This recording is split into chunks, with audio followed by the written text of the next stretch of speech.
الحمد لله نحمده ونستعينه ونستغفره ونؤمن به ونتوكل عليه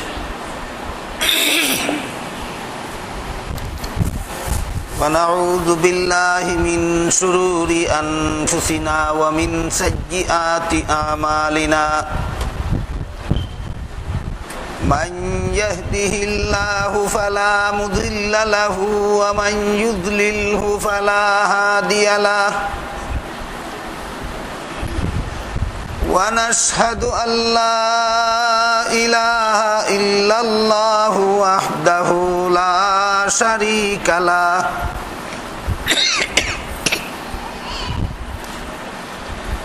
ونشهد أن سيدنا ونبينا ومولانا محمدا عبده ورسوله صلى الله تعالى عليه وعلى آله وأصحابه وبارك وسلم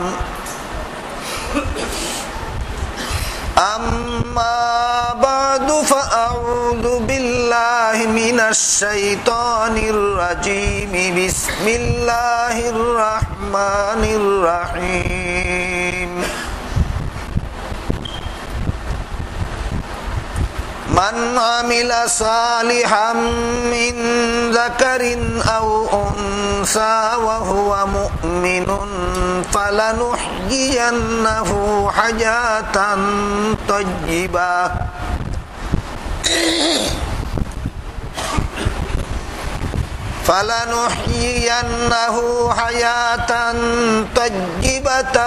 ولنجزينهم أجرهم بأحسن ما كانوا يعملون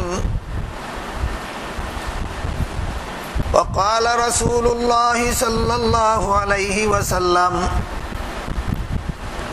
المرأة إذا صلت خمسها وصامت شهرها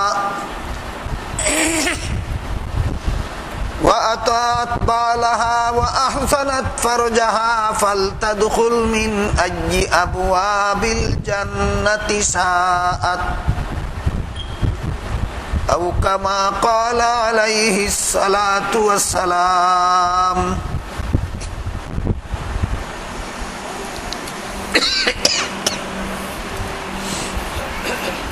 শ্রদ্ধেয় সভাপতি সাহেব, হযরত উলামায়ে কেরাম, সম্মানিত সুধী সমাজ ও পর্দার আড়ালে বসা আমার মা বোনেরা,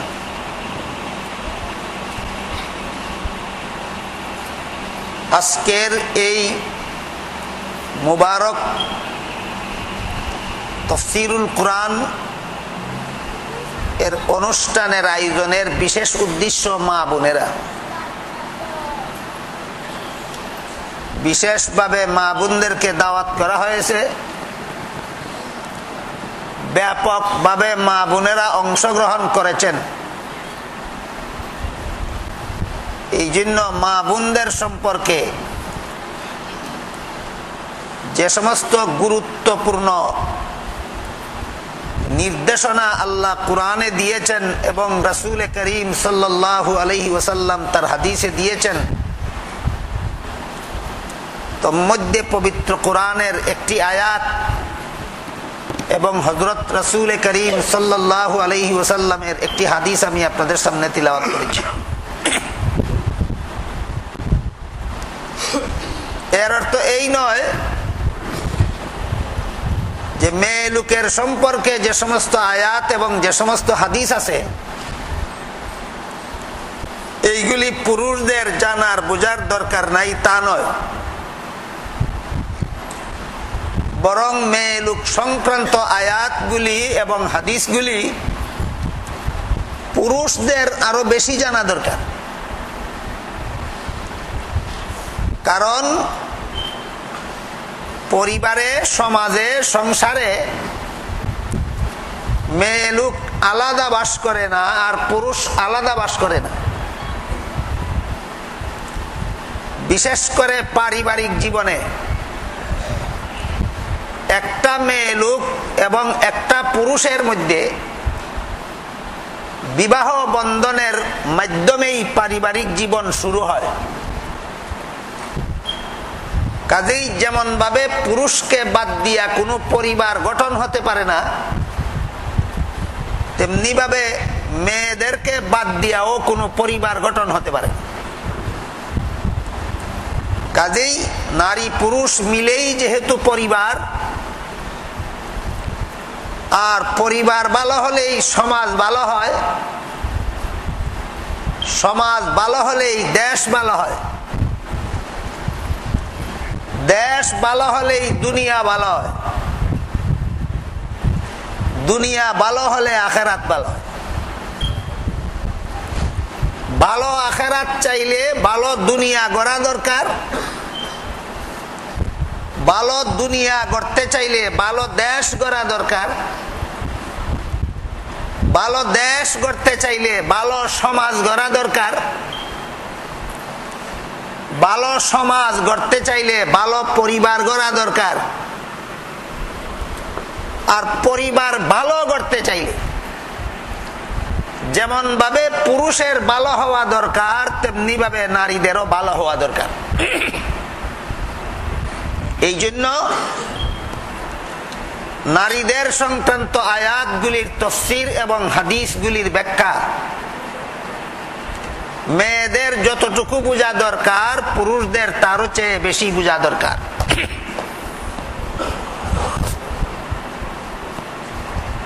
একটা পুরুষ যদি তার স্ত্রীকে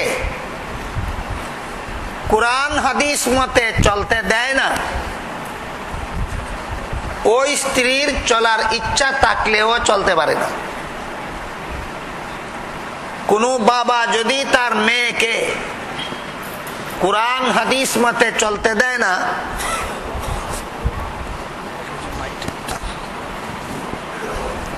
তাহলে সেই মেয়ে কুরআন হাদিস মতে চলার ইচ্ছা থাকলেও চলতে পারে না।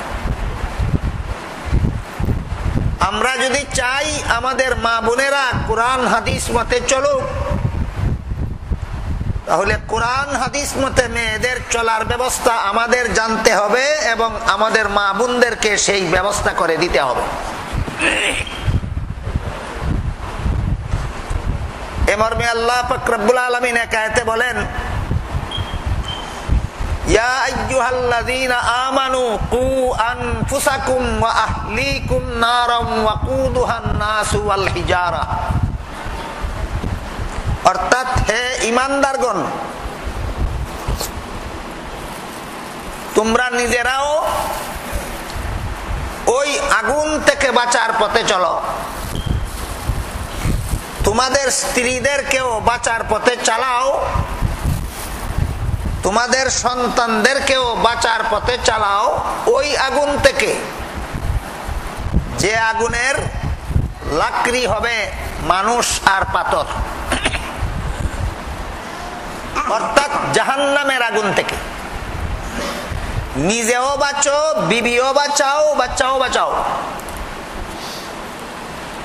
কারণ পারিবারিক জীবনে আমার বিবিও আমার অধীন, পারিবারিক জীবনে আমার বাচ্চাও আমার অধীন।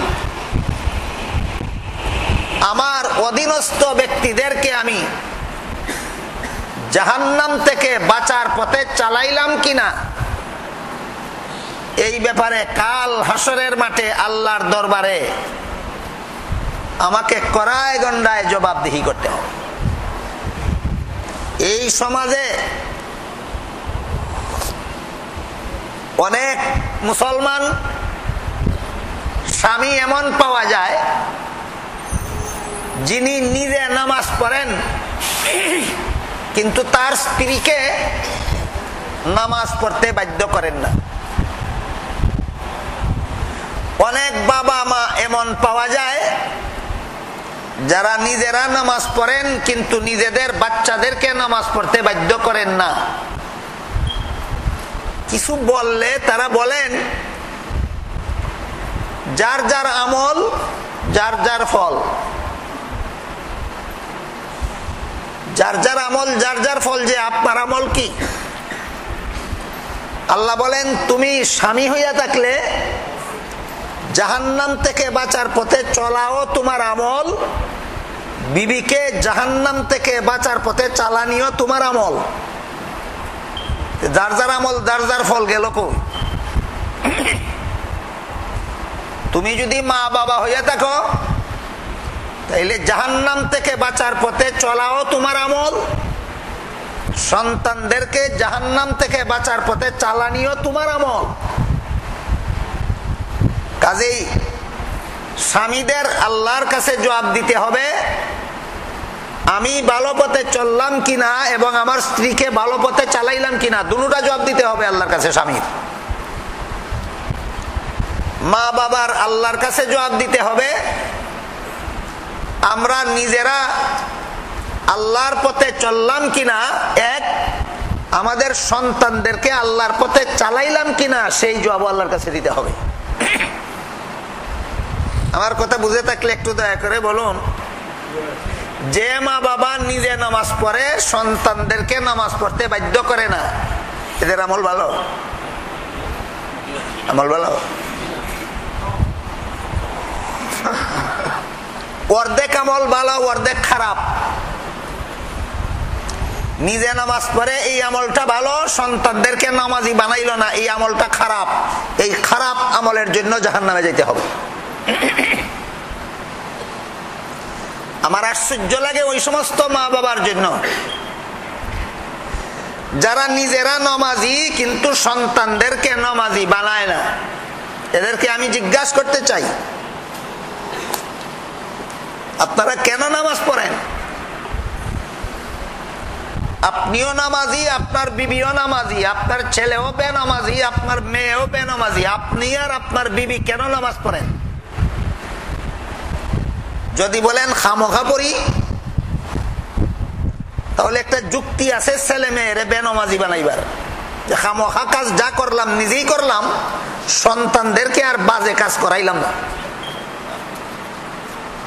কোন মা বাবা যদি বলেন আমরা নামাজ পড়ি খামোখা, তাইলে সন্তানকে বেনামাজি বানানোর যুক্তি আছে। আর যদি বলেন যে না আমরা নামাজ পড়ি খামোখা না, তাহলে বলতে হবে আপনি কেন নামাজ পড়েন।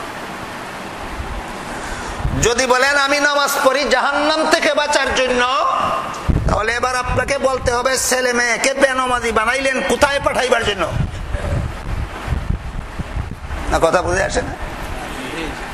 তুমি নামাজ পড়ো জাহান্নাম থেকে বাঁচার জন্য, ছেলেকে বেনামাজি বানাইলা কোথায় পাঠাবার জন্য?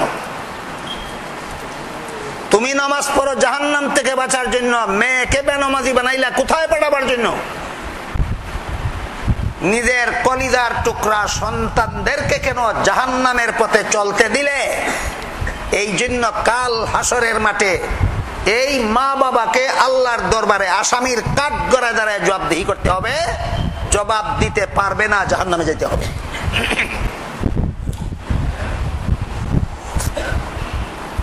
বুঝে থাকলে এবার বলেন সন্তানদের ওয়াজ শুধু সন্তানেরা শুনলে হবে না, মা বাবা আগে শুনতে হবে? মেয়ে লোকের ওয়াজ শুধু মেয়ে লোকেরা শুনতে হবে না পুরুষেরা আরো বেশি শুনতে হবে? পুরুষ যদি মেয়ে লোকদেরকে জাহান্নাম থেকে চলার ব্যবস্থা দেয় না, মেয়ে লোকের সাধ্য নাই জাহান্নাম থেকে বাঁচার পথে চলা। এই জন্য মেয়ে লোক সম্পর্কে যত আয়াত, যত তাফসীর, যত হাদিস, যত বিশ্লেষণ আছে, এই সবগুলি মেয়ে লোকদের শোনা যত দরকার, পুরুষদেরকে এইগুলি বোঝা এর চেয়ে আরো বেশি দরকার। আমি যে আয়াত তেলাওয়াত করেছি, আয়াতে আল্লাহ বলেন মান আমিলা সালিহাম মিন যাকারিন আও উনসা ওয়া হুয়া মুমিন, কোন মানুষ যদি মুমিন হয় আর আমল ভালো করে, অন্য আয়াতে বলছেন আরো দুইটা শর্ত, আমল যদি সহি নিয়তে করে এবং নবীর তরিকা মতে করে, এই চার কাজ। কোন মুমিনে যদি চারটা কাজ করে, কোন মানুষ যদি চারটা কাজ করে, 1 নম্বর সে মুমিন হয়, 2 নম্বর আমল ভালো করে, 3 নম্বর সহি নিয়তে করে, 4 নম্বর নবীর তরিকা মতে করে। আল্লাহ বলেন ফাউলাইকা কানা সাইহুম মাশকুরা, পরকালে আল্লাহর কাছে এই 4 কাজ করনেওয়ালাদের পুরস্কার অর্থাৎ জান্নাত গ্যারান্টি যুক্ত হয়ে থাকবে। কত কাজের দ্বারা জান্নাতের গ্যারান্টি পাওয়া যায়? ঈমান, আমল, সহি নিয়ত, নবীর তরিকা। এই 4টা শব্দ তো আপনারা আমি কয়েকবার জপলেও আপনাদের মুখস্থ হয়ে যাবে। ঈমান, আমল, সহি নিয়ত, নবীর তরিকা, 4 কাজ মানুষের জন্য জান্নাতের গ্যারান্টি। ঈমান, আমল, সহি নিয়ত, নবীর তরিকা। ঈমান কি? আল্লাহ পাক রব্বুল আলামিন আমাদের মহানবী মুহাম্মদুর রাসূলুল্লাহ সাল্লাল্লাহু আলাইহি ওয়াসাল্লামের কাছে যত বিধি নিষেধ, যত নিয়ম নীতি, যত কথা নাজিল করেছেন, সবগুলিকে সত্য বলে বিশ্বাস করার নাম ঈমান। বর্তমান সমাজের মুসলমানদের ঈমানের ডেফিনেশনও আবার নতুন ভাবে বোঝা দরকার। হ্যাঁ, অবশ্যই। কারণ এই সমাজে আমি দেখেছি লক্ষ লক্ষ মুসলমান আছে যাদের কোরআনের বিভিন্ন বিধানের বিরুদ্ধে যাদের আপত্তি আছে। কোরআনের বিধানগুলি কার? কোন মানুষের না, আল্লাহ। আল্লাহর বিধানের বিরুদ্ধে আপত্তি করার নাম ঈমান না সঠিক বলে বিশ্বাস করার নাম ঈমান? সঠিক বলে বিশ্বাস করার নাম ঈমান। আপত্তি থাকলে ঈমান রইল কোথায়? এই জন্য বলেছি মুসলমানদের ঈমানের ডেফিনেশন আবার নতুন ভাবে বোঝা দরকার। যেমন একটা আয়াতের কথা বলি, আল্লাহ বলেন সূরা আহজাবের 33 নম্বর আয়াতে আল্লাহ বলেন ওয়াকারনা ফি বুয়ুতিকুন্না, অর্থাৎ হে নবীর বিবিরা আর মুসলমানের নারীরা, তোমরা যার যার ঘরে থাকো। কই থাকো?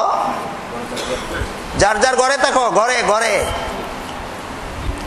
নারীরা ঘরে থাকো, নারীরা ঘরে থাকো, নারীরা ঘরে থাকো।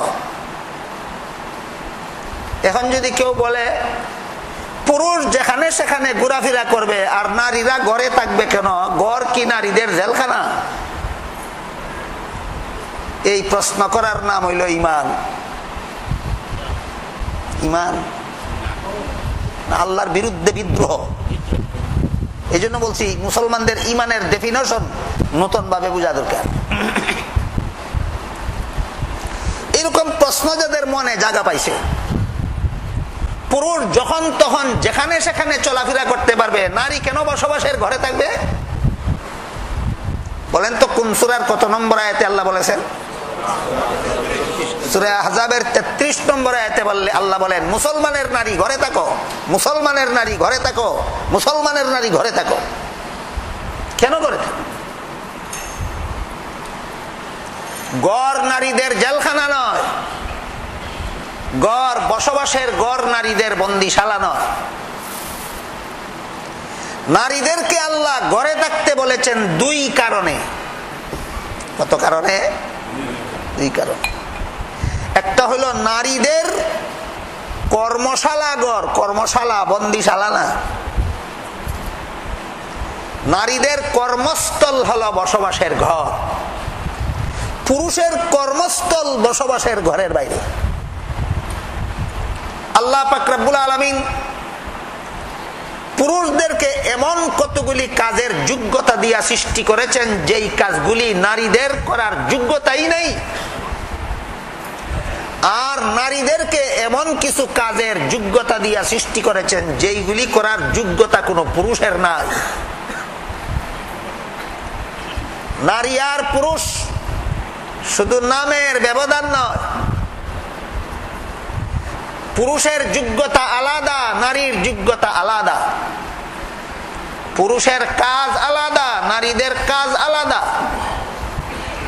পুরুষের কর্মস্থল আলাদা, নারীদের কর্মস্থল আলাদা। খুব সহজ একটা উদাহরণ শুনেন।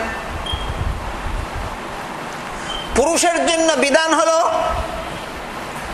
5 বেলার নামাজ রেগুলার, শরীয়ত সম্মত কোনো কারণ না থাকলে, উযর আপত্তি না থাকলে 5 বেলার নামাজ প্রতিদিন মসজিদে গিয়া জামাতের সাথে পড়তে হবে। এই বিধান কাদের জন্য? পুরুষদের। নারীদের জন্য এই বিধান নাই কেন? প্রতিদিন মসজিদে গিয়া নামাজ পড়বে দূরের কথা, প্রতিদিন ঘরে বসে বসে নামাজ পড়াও তার নিয়ম নাই। 3 সপ্তাহ যদি নামাজ পড়ে ঘরে বসে বসে, 1 সপ্তাহ নামাজ পড়া তার নিষেধ। নামাজ পড়লে গুনাহ। নারীদের কি মাসে এমন একটা সপ্তাহ আছে যে সপ্তাহে নামাজ পড়া গুনাহ? যেই সময় নারীদের নামাজ পড়া গুনাহ সেই সময় মসজিদে ঢোকা সওয়াব না গুনাহ? বলো, মসজিদে আসা যাওয়ার ডিউটি তোমার রেগুলার কিভাবে হবে? সৃষ্টিগতভাবে তোমার মসজিদে আসা যাওয়ার যোগ্যতাই নাই। বলেন, নারীদের কি রেগুলার মসজিদে আসার যোগ্যতা আছে? যোগ্যতাই নেই। এই জন্য মুফাসসিরিনে কেরাম লিখেছেন, পুরুষকে আল্লাহ আলাদা কাজের যোগ্যতা দিয়ে সৃষ্টি করেছেন, আলাদা দায়িত্ব দিয়েছেন, আলাদা কর্মস্থল দিয়েছেন। নারীদের যোগ্যতা আলাদা, কাজ আলাদা, কর্মস্থল আলাদা। নারীদেরকে আল্লাহ যে সমস্ত আলাদা দায়িত্ব দিয়েছেন এর মধ্যে একটা হলো প্রতি মাসে মাসে প্রায় 1 সপ্তাহ সময়ের মাসিক ঋতুস্রাবের ঝামেলা সহ্য করা। প্রতি মাসের 4 ভাগের 1 ভাগ সময়। এই যে একটা ঝামেলা, এই ডিউটিটা আল্লাহ দুনিয়ার কোন পুরুষের জীবনে দেননি, একচেটিয়া ভাবে নারীদের জীবনে দিয়েছে। 2 নম্বর, প্রতিটি সন্তান গর্ভে ধারণ করার দায়িত্ব আল্লাহ একতরফা ভাবে নারীদেরকে দিয়েছেন। 3 নম্বর, প্রতিটি সন্তান প্রসব করার দায়িত্ব আল্লাহ একতরফা ভাবে নারীদেরকে দিয়েছেন। 4 নম্বর, প্রতিটি সন্তান নিজে নিজে চলাফেরা করার যোগ্য হওয়ার আগ পর্যন্ত এই সন্তানটাকে লালন পালন করার দায়িত্ব একতরফা ভাবে নারীকে দিয়েছে। এবার বলেন, প্রতি মাসের মাসিক ঋতুস্রাবের সময় বসবাসের গড় সুবিধা না হাট ঘাট মাঠ শহর বন্দর অফিস আদালত সুবিধা? সন্তান গর্ভে নিয়ে বসবাসের ঘরে থাকা সুবিধা না মাঠে ময়দানে কাজকর্ম করা সুবিধা? সন্তান প্রসবের সময় বসবাসের ঘর ভালো না অফিস আদালত ভালো? সন্তানকে স্তনের দুধ পান করাবার সময় বসবাসের ঘর সুবিধা না গাড়ির ড্রাইভিং সিট সুবিধা? এবার বলুন, সূরা আহজাবের 33 নম্বর আয়াতে আল্লাহ বলেন, মুসলমানের নারী ঘরে থেকো। অযৌক্তিক। সূরা আহজাবের 33 নম্বর আয়াতে আল্লাহ বলেন, মুসলমানের নারী ঘরে থাকো। অকারণে? না, কারণ আছে। কি কারণ? ঘর তোমার কর্মস্থল, এটা পুরুষের কর্মস্থল নয়। পুরুষের কর্মস্থল মসজিদ, পুরুষের কর্মস্থল মাদ্রাসা, পুরুষের কর্মস্থল অফিস, পুরুষের কর্মস্থল আদালত, পুরুষের কর্মস্থল বসবাসের বাইরে গোটা জগৎ জুড়ে পুরুষের কর্মস্থল, আর বসবাসের ঘর নারীদের কর্মস্থল। এই গেল এক কারণ। সূরা আহজাবের 33 নম্বর আয়াতে আল্লাহ মুসলমানের নারীদেরকে বসবাসের ঘরে থাকতে বললেন কেন? 2 নম্বর কারণ, নারীদের পর্দা রক্ষার জন্য বসবাসের ঘর সুবিধা। ঘরের বাইরে গেলে আল্লাহ বলেন ওয়ালা তাবাররাজনা তাবাররুজাল জাহিলিয়াতিল উলা। 3 কারণে মুসলমানের নারী বাড়ির বাইরে যাইতে পারে। এই আয়াতের ব্যাখ্যায় মুফাসসিরিন লিখেছেন 3 কারণে মুসলমানের নারী বাড়ির বাইরে যাইতে পারে। 3 কারণ, এর কোন এক কারণ দেখা না দেওয়া পর্যন্ত নারীদেরকে বসবাসের ঘরে থাকতে হবে, আল্লাহর বিধান। সূরা আহজাবের 33 নম্বর আয়াত। আল্লাহর এই সমস্ত বিধানে আপত্তি থাকার নাম ঈমান, না বিনা আপত্তিতে মেনে নেওয়ার নাম ঈমান। ঈমানের ডেফিনেশনটা আতলিয়া আবার যাচাই করলে কতজন ঠিকবে? এই জন্য বলছি মুসলমানদের ঈমানের ডেফিনেশন আবার নতুন ভাবে জানা দরকার। 2 নম্বর কারণ, পর্দা রক্ষার জন্য সুবিধা। কারণ বসবাসের ঘরের বাইরে গেলে পর্দা রক্ষা কঠিন, বসবাসের ঘরের ভিতরে পর্দা রক্ষা সহজ।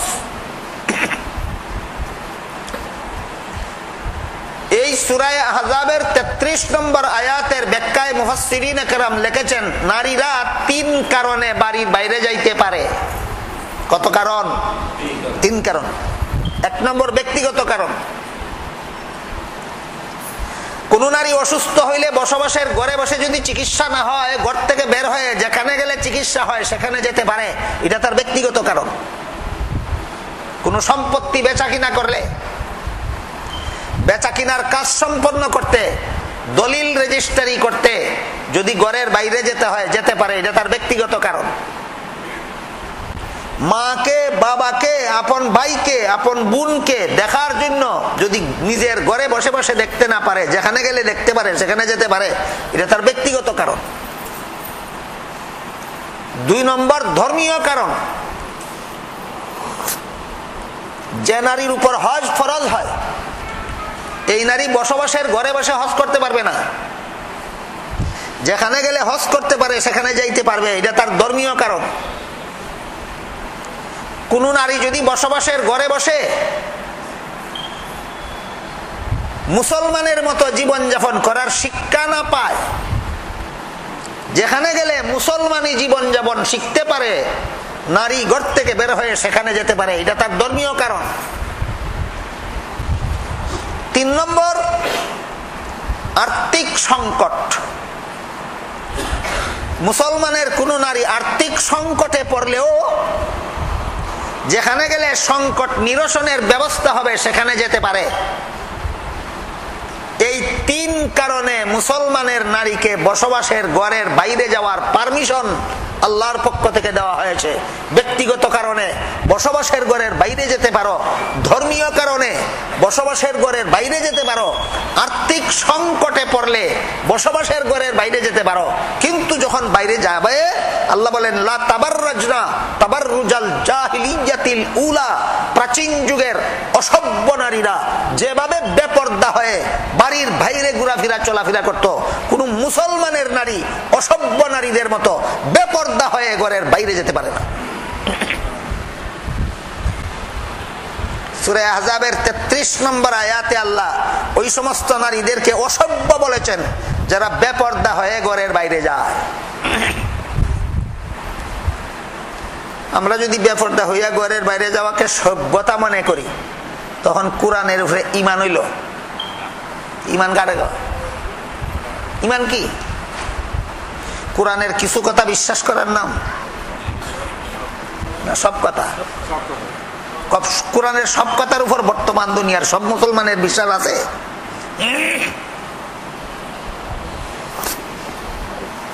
এই ধরনের মুসলমান দাবি করে আর আল্লাহর সব কথা বিশ্বাস করতে তার অসুবিধা হয়।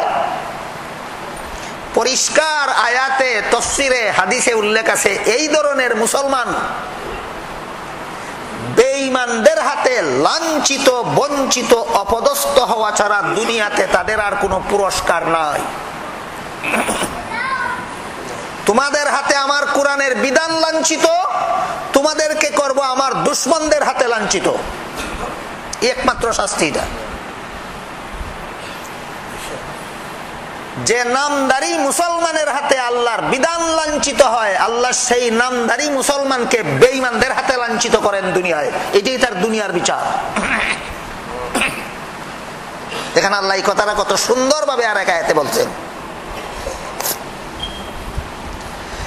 আফাতুমিনুনা বিবাদিল কিতাবি ওয়া তাকফুরুনা বিবাদিন ফামা জাযাউ মান ইয়াফআলু যালিকা মিনকুম ইল্লা খিজিয়ুন ফিল হায়াতিদ দুনিয়া। তোমরা কি আল্লাহর কিতাবের এক অংশ মানবে আর এক অংশ মানবে না? এই অপরাধ যদি করো তোমাদেরকে দুইটা শাস্তি দেওয়া হবে। একটা দুনিয়ার জীবনের লাঞ্ছনা, আর একটা আখিরাতে জাহান্নামের ভয়ঙ্কর আযাব। কোন অপরাধ করলে কিভাবে শাস্তি হবে বলেন আল্লাহ কোরআনে খুব পরিষ্কার বলেছেন না অপরিষ্কার? পরিষ্কার। আল্লাহর এক কথা বিশ্বাস হয়, তোমার আর এক কথা বিশ্বাস হয় না। দুনিয়াতে বেঈমানদের হাতে লাঞ্ছিত হইবা, পরকালে জাহান্নামে যাবে।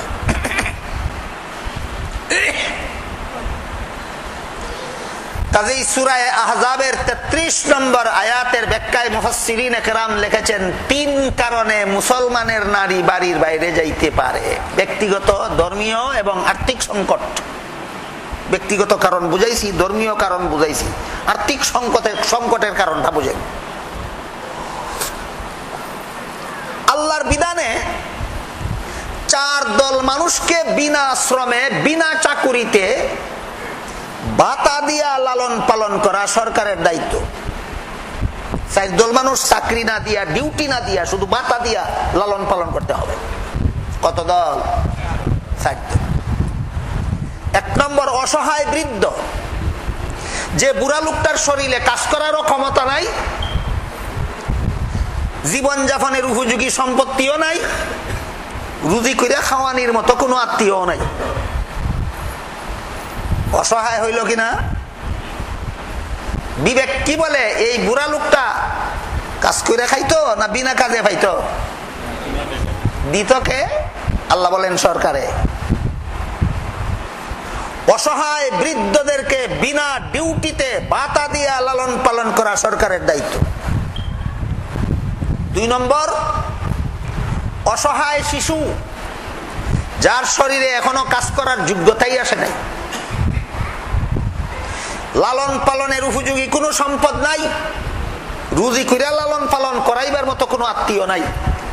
আপনাদের বিবেক কি বলে? এই শিশু শ্রম খাটিয়া খাবে না বিনা শ্রমে পাবে? দেবে কে? সরকার। কত নম্বর গেল? 2 নম্বর।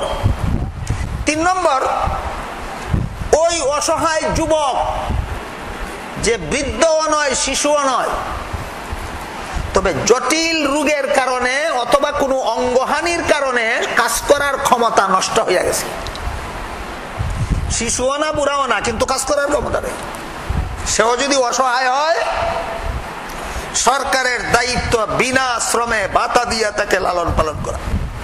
কত নম্বর গেল? 4 নম্বর ওই যুবতী নারী,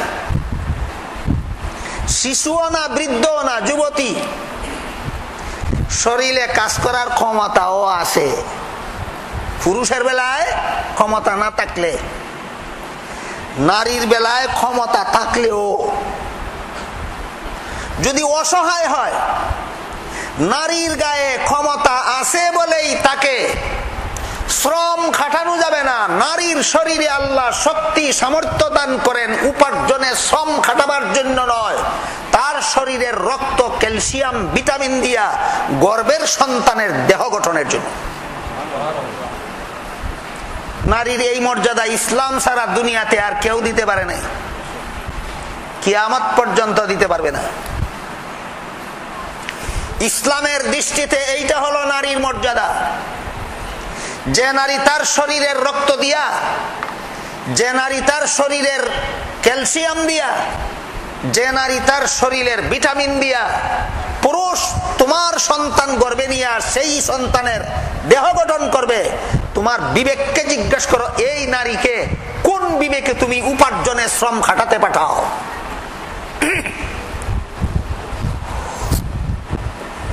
পুরুষের যেহেতু নিজের শরীরের রক্ত দিয়া, নিজের শরীরের ক্যালসিয়াম দিয়া, নিজের শরীরের ভিটামিন দিয়া গর্ভের সন্তানের দেহ গঠনের ডিউটি নাই, এই জন্য আল্লাহর পক্ষ থেকে উপার্জন করার ডিউটি পুরুষকে দেওয়া হয়েছে। আর গর্ভের সন্তানের দেহ গঠনের দায়িত্ব নারীকে দেওয়ার কারণে উপার্জনে শ্রম খাটার থেকে নারীকে অব্যাহতি দেওয়া হয়েছে। এটা নারীদের প্রতি ইসলামের দেওয়া মর্যাদা, নারীদের প্রতি দেওয়া ইসলামের দেওয়া অধিকার, যা দুনিয়ার আর কেউ দিতে পারেনি, কখনো দিতে পারবে না। একমাত্র ইসলাম দিয়েছে, আর কেউ দিতে পারবে না।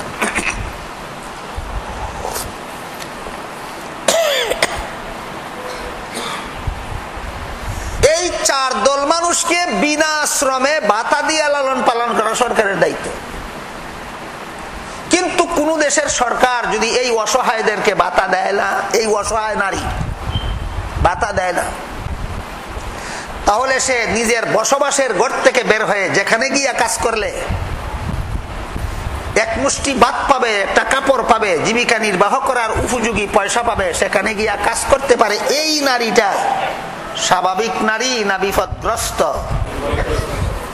বর্তমান মুসলমান সমাজের যত নারী চাকরি করে পয়সা কামাই করার জন্য, এর মধ্যে কতজন বিপদগ্রস্ত?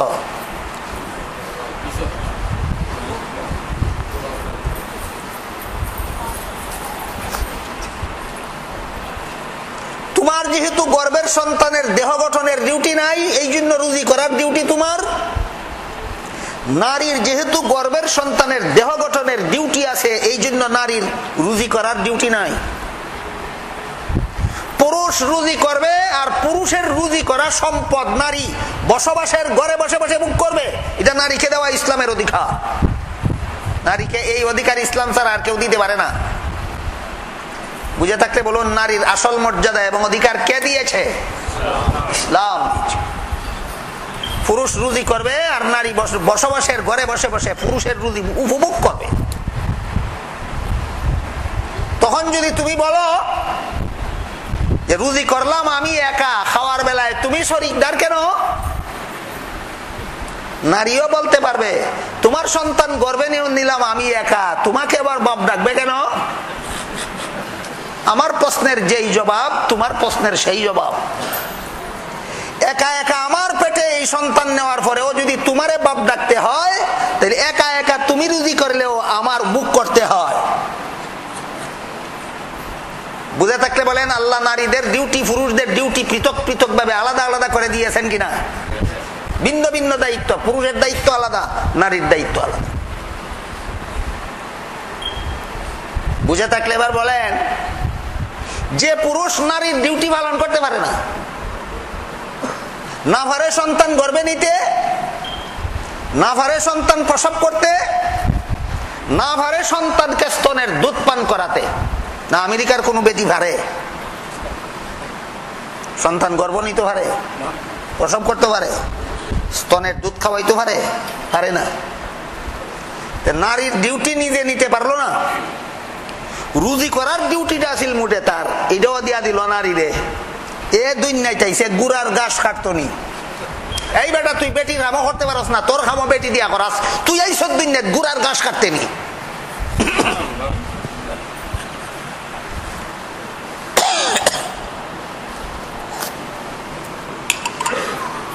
আর যে বেটি নিজের খাম খানো বেটারে দিতে পারে না, বেটার খামো মাথা ফাটিয়া লয়, তাই আকল মন বুকা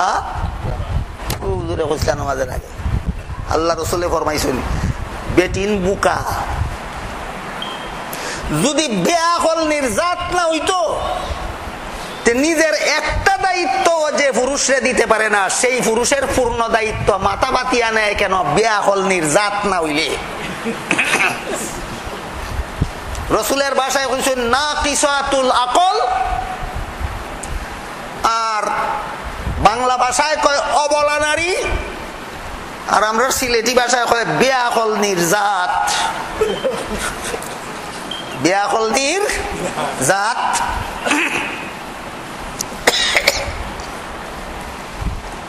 সূরা আহজাবের 33 নম্বর আয়াতের তাফসীরে মুফাসসিরিনে কেরাম লিখেছেন 3 কারণে মুসলমানের নারী বাড়ির বাইরে যেতে পারে। 1 নম্বর ব্যক্তিগত কারণ, 2 নম্বর ধর্মীয় কারণ, 3 নম্বর আর্থিক সংকট। এই 3 কারণে যখন কোন মুসলমানের নারী বাড়ির বাইরে যাবে, আল্লাহ বলেন লা তাবাররাজনা তাবাররুজাল জাহিলিয়াতিল উলা, প্রাচীন যুগের অসভ্য নারীদের মতো বেপরদা হয় কোন মুসলমানের নারী বাড়ির বাইরে যেতে পারে না। যে নারী বেপরদা হয়ে বাড়ির বাইরে যায়, আল্লাহ সূরা আহজাবের 33 নম্বর আয়াতে বলেন এই নারী সাধারণ অসভ্য বর্বর নয়, প্রাচীন যুগের অসভ্য বর্বর। এই আয়াতের বর্তমান সমাজের কতজন মুসলমানের ঈমান আছে? ঈমান কোন জিনিসের নাম? এই জন্য বলছিলাম যে মুসলমানের আবার নতুন ভাবে ঈমানের ডেফিনেশন বোঝা দরকার। কোরআনের কিছু কথা বিশ্বাস করার নাম ঈমান। কিছু কথা না সব কথা? যারা কোরআনের অনেক কথাই বিশ্বাস করে, 1-2টা শুধু বিশ্বাস করতে পারে না, এদের ঈমানটা কি পরিমাণ থাকে এটা বোঝার জন্য একটা উদাহরণ দিচ্ছি, শোনেন। হযরত শেখ বাগা রহমতুল্লাহি আলাইহি বশির আহমদ করে নাম আছিল।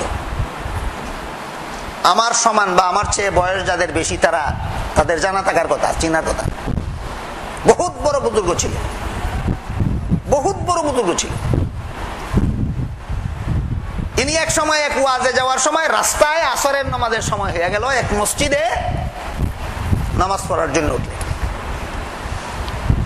আমাদের বাংলাদেশের গ্রামগঞ্জের মসজিদগুলিতে নামাজের সূরা কেরাত মাসলা মাসাইল জানে এই রকম লোক তালাশ করিয়া ইমামরা কয় না, এমন লোক তালাশ করিয়া ইমামরা কয় যাতে 6 মাস 9 মাস বাকি ফালাইয়া রাখলেও বেতন না দিলেও চলে। আর বেটায়ও মানে মানে গনে যেমন নুন ভানি তেমন খামজানি। এই ধরনের একজন ইমাম ছিল মসজিদে। এত বড় বুজুর্গ নামাজে আসছেন, মসজিদের ইমাম সাহেবদের অধিকার হইল যত বড় বুজুর্গ আপনি আসেন, আমি মসজিদের ইমাম, আমার অনুমতি ছাড়া আপনি ইমামতি করতে পারবেন না, এটা ইমামের অধিকার। কিন্তু ইমাম সাহেবের আদব হইল তোমার চেয়ে বড় আলিম যদি আসেন, তোমার চেয়ে বড় বুজুর্গ যদি আসেন, তাইলে অন্য কেউ বলার আগে তুমি তাকে বলো নামাজ পড়াইবার জন্য। এটা আদব। একটা হইলো অধিকার আর একটা হইলো, বেশ কম বুঝলানি দেখোগা। এই বেচারা তো রাখছে ওই তারা এইরকম 6 মাস 9 মাস পর্যন্ত 200 300 400 500 টাকা বেতন 6 মাস 9 মাস পর্যন্ত আনা দিলেও বেটা যাইতো না। বেটা ওই রকম ওই আদবও জানে না, অধিকারও জানে না, বাগার শেখ সাহেব নামাজ পড়ার লাগে হইল না, নিজেই নামাজ পড়ায়। নামাজের শেষে সালাম ফিরানির আগে সহু সেজদা দিল। বাগার শেখ সাহেব সালাম ফিরে জিগাইলা তুমি সহু সেজদা দেওয়ার মতো কোনো ভুল করছো এরকম তো আমরা কাছে ধরা করলো না, তুমি সহু সেজদা কি তার লাগিয়ে দিলাই? যদি খান জিগাই না জানো শরমের ব্যাপার, ই কথা খান জিগাই না জানো এটা শরমের ব্যাপার। বলে আরে বেটা শরমের ব্যাপার তো সৌজেদা, সৌজেদা ওই নামাজের কোনো ওয়াজিব যদি অনিচ্ছাবশত ছুটিয়া যায় তখন সৌজেদা শরমের ব্যাপার কিতা কস, তুই খোয়া লাগবো কিতার লাগি সৌজেদা দিলে হয় না হুজুর সামান্য ব্যাপার। আপনি যখন স্যার স্যার হইনি না খোয়া লাগবো তে শুনুক, আমি সেজদা গেছিলাম সময় তুরা একটু বায়ু ছুটি গেছে,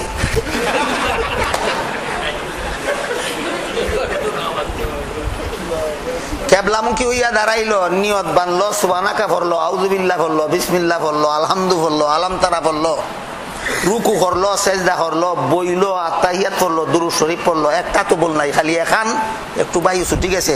এই বেটার নামাজের যে দশা, যে মুসলমানের 30 পারা কোরআন সারা বিশ্বাস করে, সূরা আহজাবের 33 নম্বর আয়াত বিশ্বাস করে না, এই বেটার ঈমানেরও একই দশা।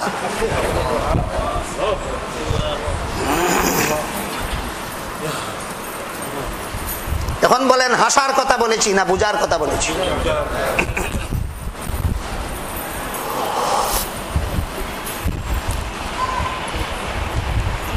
সূরা আহজাবের 33 নম্বর আয়াতে আল্লাহ মুসলমানের নারীদেরকে বসবাসের ঘরে থাকতে বলেছেন 2 কারণে। একটা হইল নারীদের ডিউটি বসবাসের ঘরে, আর 2 নম্বর হইল পর্দা রক্ষা সহজ।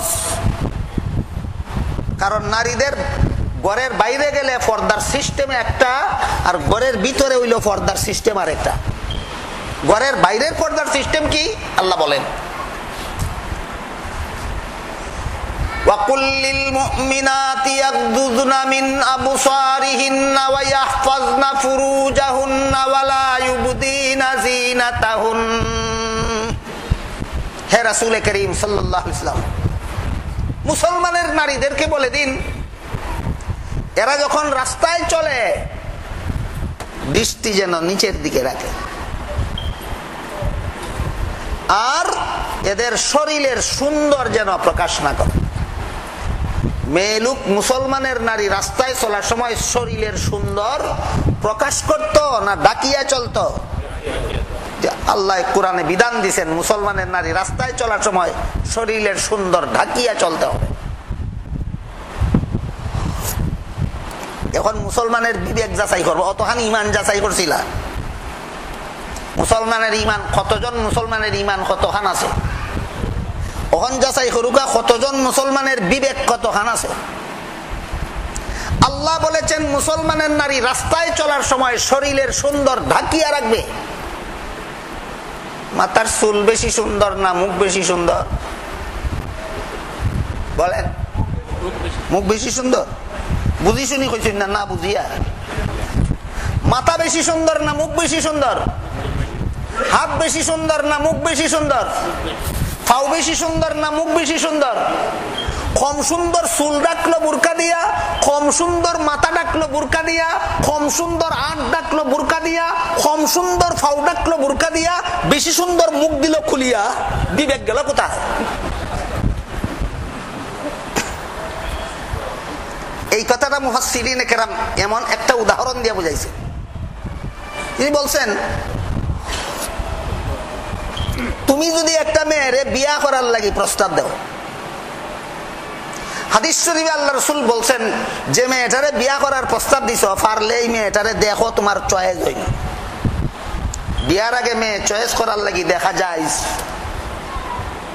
তুমি গেলাই বউ দেখাত, বেটিয়ে কয় আমার চুল দেখিলাও, আমার মাথা দেখিলাও, আমার হাত দেখিলাও, আমার ফাউ দেখিলাও, মুখ দেখাইতাম না, বিয়া করবাই নি? কও আসেননি আপনারা কেন এমন কেউ যে মেয়েরে বিয়ার প্রস্তাব দিয়েছেন বেটিয়ে আগদের আগে আপনার চুল দেখাইতে রাজি, ঠ্যাং দেখাইতে রাজি, মুখ দেখাইতে রাজি না, বিয়া করবানি? কিতাব বোঝা গেল কোনটা বেশি সুন্দর? বেশি সুন্দরটা ওই দেখাইতে না, তোর ঠ্যাং দেখি আমার লাভ কিতা? তাহলে ঠ্যাং ওই ঠ্যাং যদি ডাকলাই বুরকা দিয়া, মুখ ওই যদি উদাম করি দিলাইতে বুরকা দিয়া ঠ্যাং ডাকিয়া তোমার লাভ কিতা? এটা বুঝবার লাগি দলিল লাগে না সাধারণ বিবেক থাকলেও বোঝা যায়? এটা বোঝার লাগি তো দলিল লাগে না, এটা বিবেক থাকলেও বোঝা যায়। তোমার বিবেক রে জিগাও বেটির ঠ্যাং বেশি সুন্দর না মুখ বেশি সুন্দর? তুমি যে বুরকা বানাই দিছো ঠ্যাং ডাকবার লাগি, মুখ ডাকতো খে?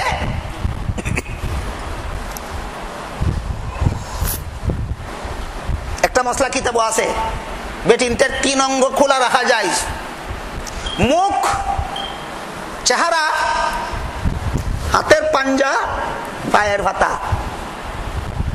মেয়ে লোকের 3 অঙ্গ খোলা রাখা জায়েজ, মুখমন্ডল, হাতের পাতা, হাতের পাঞ্জা, পায়ের পাতা। এটা কিতাবের আধাখান কথা, বাকি আধাখান হয় না। বাকি আধাখান হইল বেটার সামনে নাই, নমাজও নমাজও নমাজও। বেটির শরীরের 3 অঙ্গ খোলা রাখা যায় বেটার সামনে না নমাজও? ওই আধাখান লুকাইয়া বাকি আধাখান হয়, কারণ মোল্লায়ও বেটির মুখ দেখতে চায়।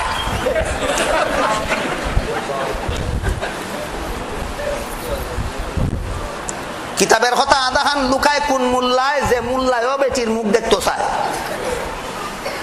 কথা বুঝলেন আপনারা আমার? কিতাবের কথা আধাখান লুকায় কোন মোল্লায়, যে মোল্লায়ও বেটির।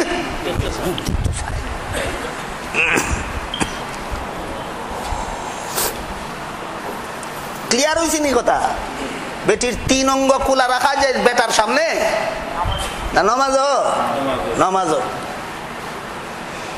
কাজেই আল্লাহ পাক রব্বুল আলামিন বলেন, ওয়া কুল্লিল মুমিনাতি ইয়াগদুদনা মিন আবসারিহিন্না ওয়া ইয়াহফাজনা ফুরুজাহুন্না ওয়া লা ইউবদিনা যিনাতাহুন। হে রাসূল করিম সাল্লাল্লাহু আলাইহি ওয়াসাল্লাম, মুসলমান নারীদেরকে বলুন, এরা যখন রাস্তায় বের হয় তখন শরীরের সুন্দর যেন পুরুষের সামনে প্রকাশ না করে। এবার বলেন, শরীরের সুন্দর যদি রাস্তার পুরুষের সামনে প্রকাশ না করতে হয়, তাহলে কোন কোন জায়গা ডাকতে হবে? কোন কোন জায়গা ডাকতে হবে? খালি মুখ না সমস্ত শরীর?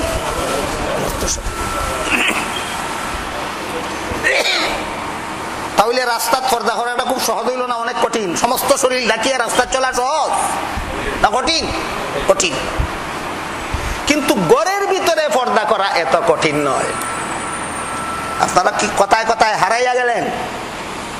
সূরা আহজাবের 33 নম্বর আয়াতে আল্লাহ বলেছেন, মুসলমানের নারীরা ঘরে থাকো। কত কারণে? দুই কারণে। এক নম্বর, তোমার ডিউটি ঘরের ভিতরে, পুরুষের ডিউটি ঘরের ভিতরে না, পুরুষের ডিউটি ঘরের বাইরে। দুই নম্বর, রাস্তায় পর্দা রক্ষা করা খুব কঠিন, ঘরের ভিতরে পর্দা রক্ষা করা সহজ। এই কারণে আল্লাহ পাক রব্বুল আলামিন সূরা আহজাবের 33 নম্বর আয়াতে বলেন, মুসলমানের নারীরা বসবাসের ঘরে থাকো। তখন কৌকা কত কারণে? বেঠিন ঘরে থাকতো কত কারণে? দুই কারণে। এক নম্বর, ঘরের ভিতরে তোমার ডিউটি। দুই নম্বর, পর্দা রক্ষা ঘরের ভিতরে সহজ। কিভাবে সহজ এখন শুনেন।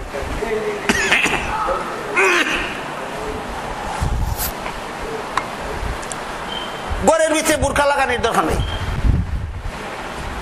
রাস্তার বার হইলে বুরকা লাগাইতো, ঘরের ভিতরে বুরকা লাগানোর দরকার নাই। ঘরের ভিতরে তোমার মুখ খোলা রাখিয়া ঘরের ভিতরে চলাফেরা করতে পারো, হাত খোলা রাখিয়া ঘরের ভিতরে চলাফেরা করতে পারো, দরকার হইলে মাথা খুলিয়াও ঘরের ভিতরে চলাফেরা করতে পারো, দরকার হইলে চুল খুলিয়াও ঘরের ভিতরে চলাফেরা করতে পারো, দরকার হইলে পাও খুলিয়াও ঘরের ভিতরে চলাফেরা করতে পারো। সুতরাং ঘরের ভিতরে বসবাস করলে পর্দা রক্ষা করা সহজ। কিন্তু আমাদের বর্তমান সমাজের মুসলমানদের মা বোনদের ঘরের ভিতরেও পর্দা নাই। রাস্তার তো নাই, ওই ঘরের ভিতরেও নাই। আমি একটা আয়াত পড়ি, আয়াতের মর্মটা আপনাদেরকে বুঝাই, তারপরে আপনারা প্রত্যেকেই টের পাবেন আমার ঘর আমার মা বোনের পর্দা কি পরিমাণ আছে। আল্লাহ বলেন, ইয়া আইয়ুহাল্লাযীনা আমানু লা তাদখুলু বুয়ুতান গায়রা বুয়ুতিকুম হাত্তা তাস্তানিসু ওয়া তুসাল্লিমু আলা আহলিহা। হে ঈমানদার পুরুষেরা, যে ঘরে ভিন্ন কোনো নারী থাকার সম্ভাবনা আছে। ভিন্ন নারী কারে কয়? শরীয়ত মতো যারে তুমি বিয়া করতে পারো তারে ভিন্ন নারী কয়। শরীয়তের বিধান মতে যে পুরুষের সাথে যে নারীর বিবাহ চিরজীবনের জন্য হারাম, এই নারীরে আপন নারী কয়। আর যে নারীরে বিয়া করা হারাম নাই, এটারে ভিন্ন নারী কয়, পর নারী কয়, বেগানা নারী কয়। কিতা কইলে বুঝবো আপনারা? হোকা কোনটা কইলে বুঝবো? যে নারীরে বিয়া করা হারাম না, বেগানা নারী। যে নারীরে বিয়া করা হারাম, বেগানা নারী। মেয়েকে বিয়া করা বাবার জন্য চিরতরে হারাম, সুতরাং মেয়ে বাবার জন্য বেগানা নারী না। আপন বোনকে বিয়া করা আপন ভাইয়ের জন্য চিরতরে হারাম, সুতরাং আপন ভাই বোন পরস্পরে বেগানা নয়। আপন খালাকে বিয়া করা বাগিনার জন্য চিরতরে হারাম, সুতরাং খালা বাগিনা বেগানা নয়। আপন ফুফুকে বিয়া করা বাতিজার জন্য চিরতরে হারাম, সুতরাং ফুফু বাতিজা বেগানা নয়।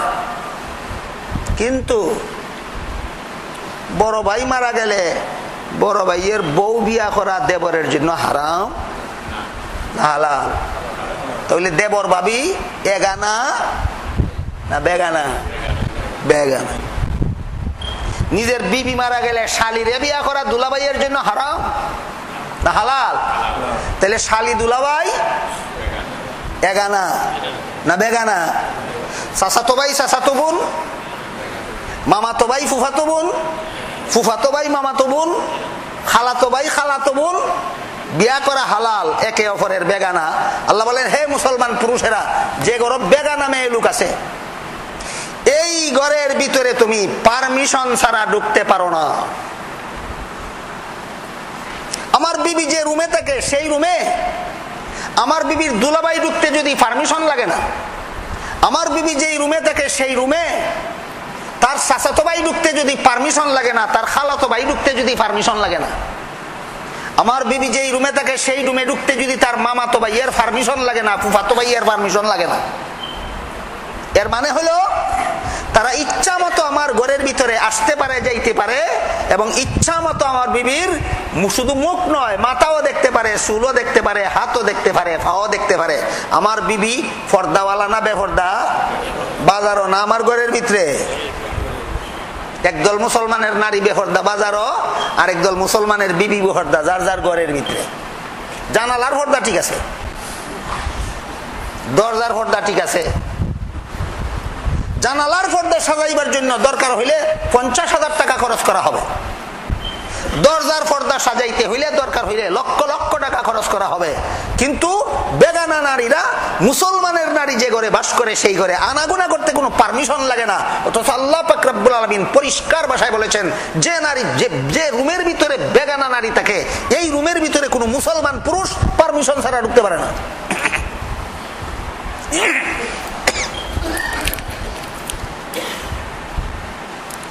এবার বলেন, নারীর রাস্তার পর্দা আর ঘরের পর্দা একরকম না। রাস্তার পর্দা করতে হয় সমস্ত শরীর ঢাকিয়া, আর ঘরের ভিতরে শরীর ঢাকিয়া পর্দা করা লাগে না। ঘরের ভিতরে শুধু বেগানা পুরুষ পারমিশন ছাড়া ঢুকার ব্যবস্থা বন্ধ করে রাখলেই মুসলমানের নারী ঘরের ভিতরে পর্দা রক্ষা করা বড় সহজ। এই দুই কারণে আল্লাহ সূরা আহজাবের 33 নম্বর আয়াতে বলেন, ওয়াকারনা ফি বুয়ুতিকুন্না, হে মুসলমানের নারীরা বসবাসের ঘরে থাকো।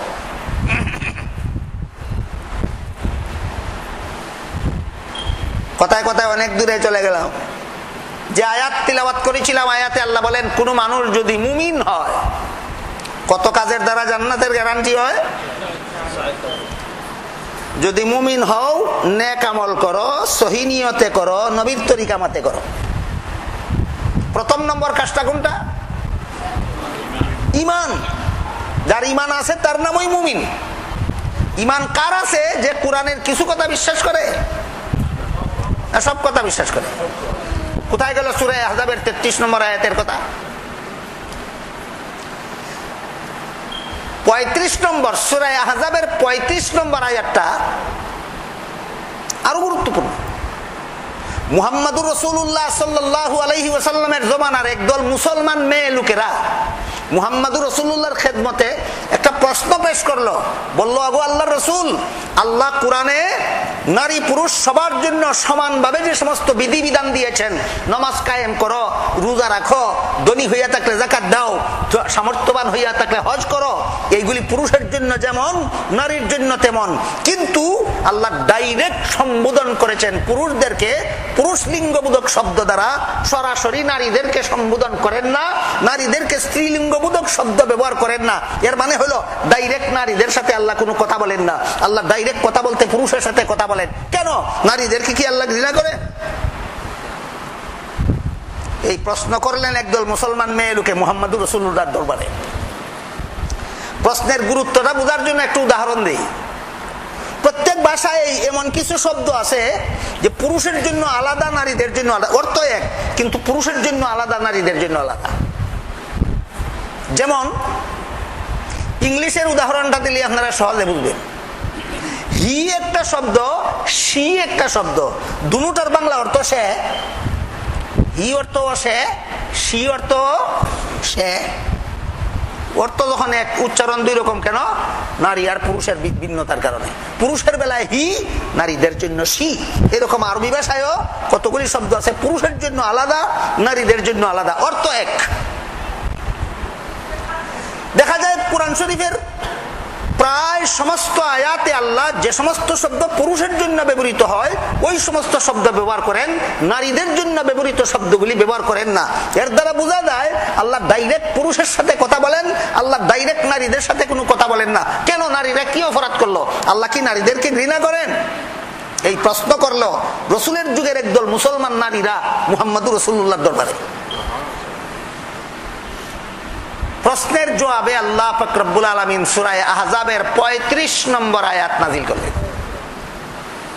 35 নম্বর আয়াত নাযিল করে আল্লাহ বলেন, নারীদেরকে আমি ঘৃণা করি না। তারা যে আপনাকে প্রশ্ন করলো যে আমি ডাইরেক্ট তাদেরকে সম্বোধন করে স্ত্রীলিঙ্গবোধক শব্দগুলি ব্যবহার করি না কেন, তাদেরকে ঘৃণা করি না। আসল ঘটনা হলো পুরুষের স্বভাবের মধ্যে একটা জিনিস আছে, স্ত্রীলিঙ্গবোধক শব্দ শুনলেও এটা নিয়ে আসে কল্পনা জল্পনা করে। স্ত্রীলিঙ্গবোধক শব্দ শুনলেও এটা লিয়া কল্পনা জল্পনা করে। কথাটা বোঝার জন্য আপনাদেরকে একটা উদাহরণ দিয়ে শুনে। একটা লোক যদি রাস্তায় দাঁড়াইয়া বলে যুবক যুবক যুবক যুবক যুবক, মানুষে কবিতা পাগল, এই তুই যুবক যুবক জফস কেন? কিন্তু এতবার বলতে হবে না। যুবক শব্দের স্ত্রীলিঙ্গ হইল যুবতী। একবার যদি কেউ যুবতী হয়, 10 জনে ফিরে ছাড়ায় ব্যাপারটা কি তা দেখি, যুবতী কি তুইছে? বুঝে থাকলে বলেন, স্ত্রীলিঙ্গবোধক শব্দ পুরুষের অন্তরকে আকর্ষণ করে কিনা? স্ত্রীলিঙ্গবোধক শব্দ পুরুষের অন্তরকে আকর্ষণ করে। কাজেই স্ত্রীলিঙ্গবোধক শব্দগুলি ব্যবহার করলে অনেক পুরুষ এই শব্দগুলিকে কেন্দ্র করে এই স্ত্রীদেরকে নিয়ে, নারীদেরকে নিয়ে বিভিন্ন রকমের কল্পনা জল্পনা করবে, বিভিন্ন রকমের অপকর্মের কল্পনা জল্পনা করবে। এতেও নারীদের অপমান হয়। নারীদের সেই অপমানের হাত থেকে রক্ষা করার জন্য আমি স্ত্রীলিঙ্গবোধক শব্দ কোরআনে ব্যবহার না করে বিশেষ দরকার না হইলে পুরুষ লিঙ্গবোধক শব্দ ব্যবহার করি। সূরা আহজাবের 35 নম্বর আয়াতের শানে নুজুলের এই ঘটনা বর্তমান দুনিয়ার কোন মুসলমানকে বুঝাইবেন? কোন মুসলমানের সেই সেন্স বাকি আছে, নারীর মর্যাদা আসে কিভাবে আর যায় কিভাবে বোঝার মতো?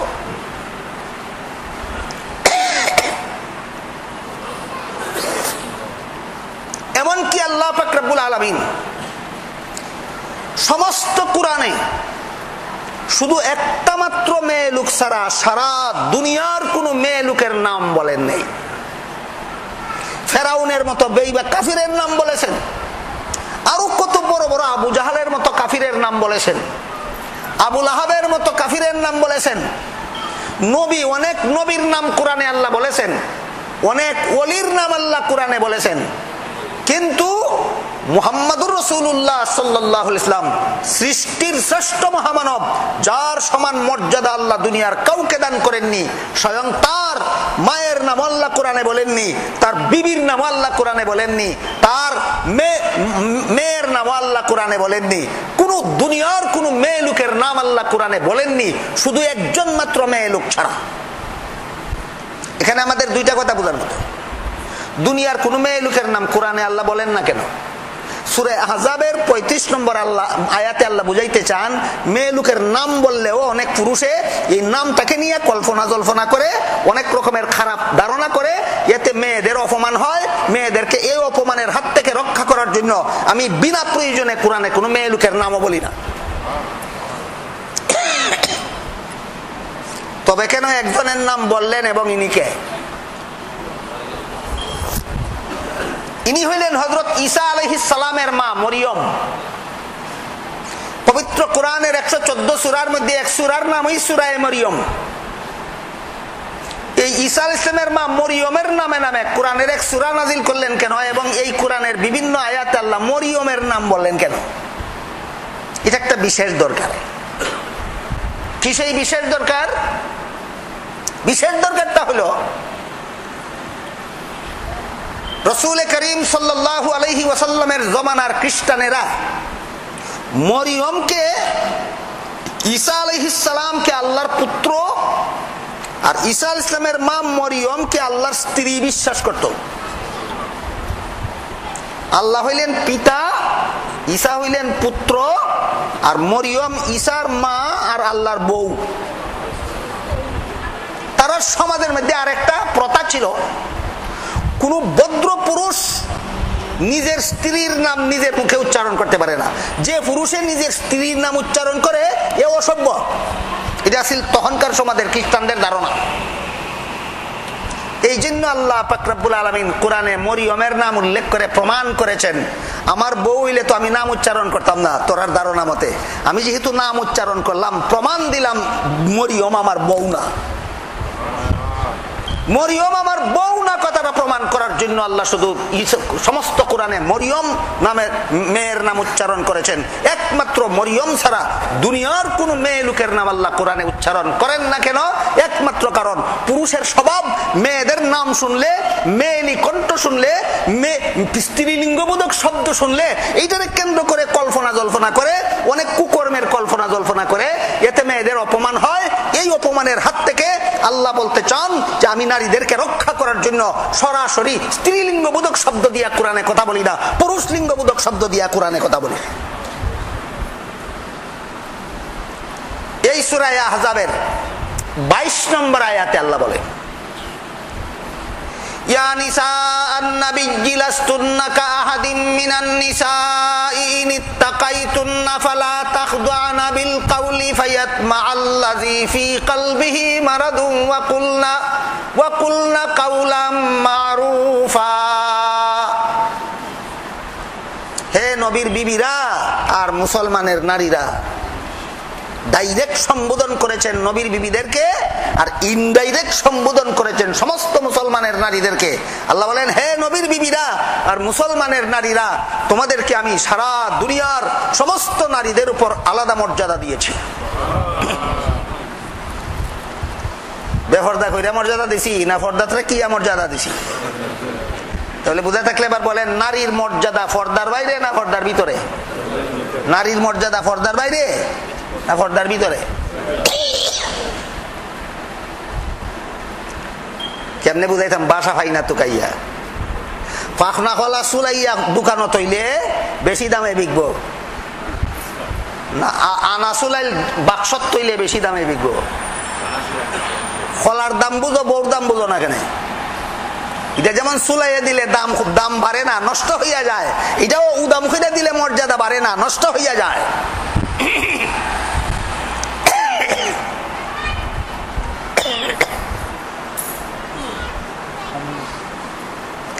আপনারে আমি একটা কলা দিলাম,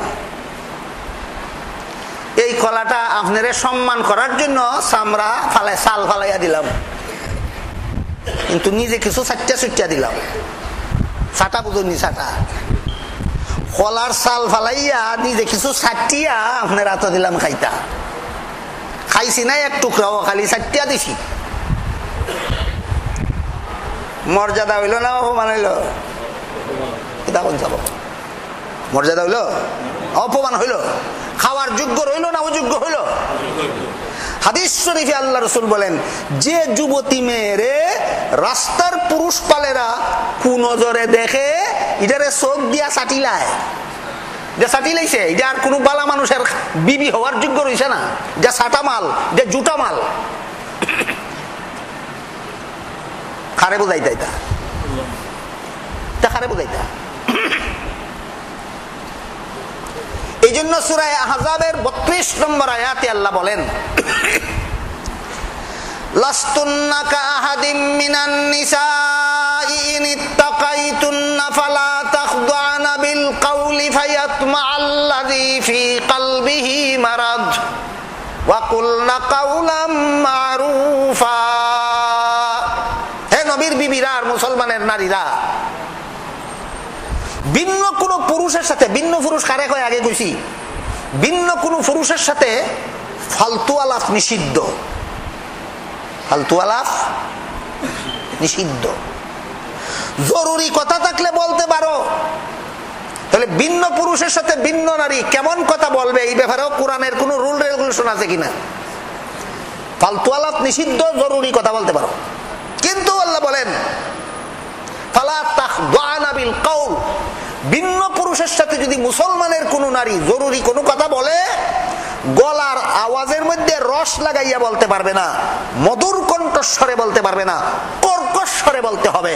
ভিন্ন পুরুষের সাথে যদি পর্দার আড়ালে তাকিয়াও কথা বলো আর গলার আওয়াজের মধ্যে যদি রস লাগাইয়া কথা বলো, আল্লাহ বলেন তোমার কণ্ঠস্বরের মাধুর্যকে কেন্দ্র করে পর্দার বাইরের থেকে যেই লোকটা তোমার মধুর কণ্ঠস্বর শুনলো, ওই লোকটা তোমার সাথে অপকর্ম করার কল্পনা জল্পনা করিয়া তোমাকে অপমান করে।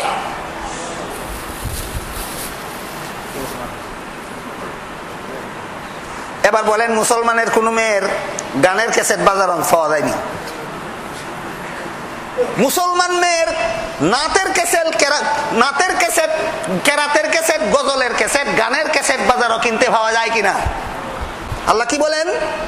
আল্লাহ বলেন তোমার সাথে অপকর্মের কল্পনা করে, তোমার মধুর কণ্ঠস্বর শুনিয়া পুরুষ পাল কল্পনা জল্পনা কি করে যে তার গলার আওয়াজ যে সুন্দর, যদি পাইতাম কত মজা হইতো। কল্পনা আপনার মেয়েরে যদি পাইতো কত মজা হইতো, পুরুষ পালে যে কল্পনা করে, এতে আপনার মেয়ের মান বাড়ে না মান যায়? মান যায় না আয় বুঝবো খে যার আছে না যার নাই। যার পকেটে টেকা আছে এর চিন্তা আছে চুরে নি নেই কি, যার পকেটে লাল পয়সাও নাই এর নিত কিতা আর আইতো কিতা।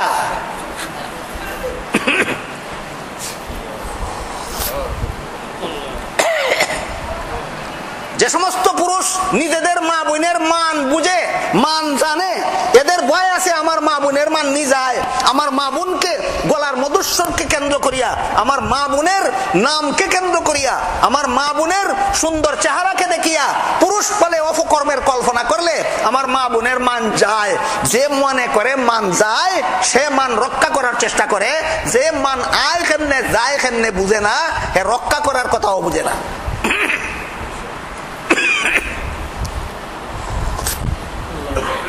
বুঝে থাকলে এবার বলেন মেয়েদের সম্পর্কে যে সমস্ত আয়াত আছে, এই সমস্ত আয়াতের তাফসীর শুধু মেয়েদের বোঝা দরকার না, আগে পুরুষের বোঝা দরকার। আগে পুরুষের বোঝা দরকার। আমার বিবির মান আমাকেই রক্ষা করতে হবে, আমার বোনের মান আমাকেই রক্ষা করতে হবে, আমার যুবতী মেয়ের মান আমাকেই রক্ষা করতে হবে, আমার স্ত্রীর পর্দা আমাকেই করতে হবে, আমার মেয়ের পর্দা আমাকেই করতে হবে। আমি যদি আমার স্ত্রীকে পর্দা করার ব্যবস্থা দেই না, আমার স্ত্রী বেপর্দা চলা ছাড়া উপায় থাকবে না। আমি যদি আমার যুবতী মেয়ের পর্দার ব্যবস্থা করি না, এই মেয়ে পর্দা রক্ষা করিয়া চলার কোনো উপায় থাকবে না। মূল কথার দিকে যাই। আল্লাহ বলেন মান আমিলা সালিহাম মিন যাকারিন আও উনসা ওয়া হুয়া মুমিনুন ফালানুহইয়ান্নাহু হায়াতান তাইয়্যিবাহ ওয়া লানাজজিয়ান্নাহুম আজরাহুম বিআহসানি মা কানু ইয়ামালুন। কোন মানুষ যদি মুমিন হয়, এই কথার উপর আলোচনা হলো তখন, কোন মানুষ যদি মুমিন হয়। এবার বলেন বুঝে থাকলে মানুষ মুমিন হয় কোরআনের কত কথা বিশ্বাস করলে? আহজাবের 32 নম্বর আয়াত বাদ দিয়া, 33 নম্বর আয়াত বাদ দিয়া, 35 নম্বর আয়াত বাদ দিয়া, শুধু উযু বাদ দিয়া বাকি কাজে নামাজ হয়? রুকু বাদ দিয়া নামাজ হয়? সেজদা বাদ দিয়া নামাজ হয়? হয় না। কোরআন তেলাওয়াত বাদ দিয়া নামাজ হয় না। ঠিক তেমনি ভাবে কোরআনের একটি আয়াত বাদ দিয়া ঈমান হয় না। 4 কাজের দ্বারা জান্নাতের গ্যারান্টি পাওয়া যায়। প্রথম কাজ হইল ঈমান। এতক্ষণ ঈমান সম্পর্কে আলোচনা হলো। এরপরে আল্লাহ বলেন মান আমিলা সালিহাম মিন যাকারিন আও উনসা ওয়া হুয়া মুমিন। কোন মানুষ মুমিন হওয়ার পরে যদি আমল ভালো করে, আমল ভালো করার কথা কইলে তো আমরা অনেকের ওই যার যার ক্ষেত শ্বাস করব, ক্ষেত শ্বাস করা বুঝুননি। আমার কথা যদি আমার উপরে পড়ে এটা হয় নিজের ক্ষেত শ্বাস পড়ছে। সিলেটের কোনো কেন এলাকাতে নিয়ম আছে, হই আমার কথা যদি আমার উপরে পড়ে এটা হয় নিজের ক্ষেত শ্বাস পড়ছে। বর্তমান সমাজের বেশিরভাগ মুসলমানের আমল বালা না আমল খারাপ? আমল খারাপ। আমল খারাপের নাম জান্নাতের গ্যারান্টি না আমল ভালোর নাম জান্নাতের গ্যারান্টি? আমল ভালো হইলে জান্নাতের গ্যারান্টি।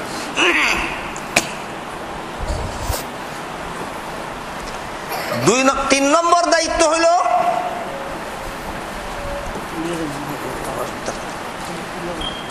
আমলটা যে করবে সহি নিয়তে করবে। সহি নিয়তের ব্যাখ্যা কি? আমি ঈমান এনেছি, আল্লাহর সব কথা বিশ্বাস করেছি, আমি ভালো আমল করতেছি, দুনিয়ার কোন মানুষের কাছে পুরস্কার পাওয়ার আশায় নয়, একমাত্র আল্লাহকে সন্তুষ্ট করার আশায়। এর নাম সহি নিয়ত। ঈমান আছে, আমলও বালা করে, নিয়ত মানুষে আমারে বালা আমল ওয়ালা কইতো। আল্লাহর রাসূল বলেন তুমি জাহান্নামী। খারাপ আমল করিয়া জাহান্নামী না বালা আমল করিয়া জাহান্নামী? বালা আমল করিয়া জাহান্নামী কেন? নিয়ত বালা না। এই মর্মে একটা হাদিস শুনেন। হাদিস শরীফে রাসূল করিম সাল্লাল্লাহু আলাইহি ওয়াসাল্লাম বলেন, হাসরের মাঠে আল্লাহ একদল শহীদরে জিজ্ঞাসা করবেন তোমরা দুনিয়ার জীবনে কি আমল করেছো? শহীদ কইব আল্লাহ তোমার রাস্তায় লড়াই করিয়া জান দিয়া দিছি, শহীদ হইয়া গেছি। আল্লাহ ফিরিস্তারে বলবেন, ফিরিস্তা এই শহীদের ঠ্যাঙ্গ লোহার জিঞ্জির দিয়া বাঁধো আর উল্টা হেচড়াইয়া জাহান্নামে নিয়ে যাও। শহীদের ঠ্যাঙ্গ, শহীদের। আল্লাহর রাসূল বলেন শহীদ আল্লাহর কাছে জানতে চাইবে, আল্লাহ তোমার রাস্তায় লড়াই করলাম, তোমার রাস্তায় জান দিলাম, শহীদ হইলাম, জান দিয়া দিলে একটা মানুষের আর কি দেওয়ার বাকি থাকে? সবকিছু দিয়া দিলাম, জাহান্নামে যাব কোন অপরাধে? আল্লাহ পাক রব্বুল আলামিন বলবেন তুমি আমার রাস্তায় লড়াই করছো, এই কথা ঠিক, তুমি জান দিয়া দিছো, এই কথা ঠিক, তুমি শহীদ হইয়া গেছো, এই কথা ঠিক, কিন্তু আমি আল্লাহকে সন্তুষ্ট করার উদ্দেশ্যে নয়, সমাজের মানুষ তোমাকে বীর যোদ্ধা বলার জন্য তুমি শহীদ হয়েছ। তোমার মতো শহীদের পুরস্কার আমি আল্লাহর কাছে জাহান্নাম ছাড়া কিছু নাই। শহীদ জাহান্নামে গেল আমল খারাপ হওয়ার কারণে না নিয়ত খারাপ? তারপর আল্লাহ রাসূল বলেন একদল দান খয়রাত করনেওয়ালাদেরকে আল্লাহ হাসরের মাঠে জিজ্ঞাসা করবেন তোমরা কি করেছো? বলবে আল্লাহ লক্ষ লক্ষ কোটি কোটি টাকা তোমার রাস্তায় খরচ করেছি। দানবীর। আল্লাহ ফিরিস্তাকে ওই আগের মতো বলবেন, ফিরিস্তা এই দানবীরের পায়ে লোহার জিঞ্জির দিয়া বাঁধো আর উল্টা হেসরাইয়া জাহান্নামে নিয়ে যাও। দানবীর জিজ্ঞাসা করবে আল্লাহ আমার অপরাধ কি? আল্লাহ বলবেন তুমি লক্ষ লক্ষ কোটি কোটি টাকা মসজিদ মাদ্রাসা দিনের কাজ সমাজের খেদমতে ব্যয় করেছো, ঠিক কথা, কিন্তু তোমার উদ্দেশ্য আমি আল্লাহকে সন্তুষ্ট করা নয়, তোমার উদ্দেশ্য সমাজের মারহাবা ধন্যবাদ পাওয়া। কাজে তোমার উদ্দেশ্য যা পাওয়ার তুমি পাইয়ে ফেলছো। আমি আল্লাহর কাছে তোমার মতো দানবীরের পুরস্কার জাহান্নামের আগুন ছাড়া কিছু নাই। তারপরে হাদিসের শেষের অংশে আল্লাহ রাসূল বলেন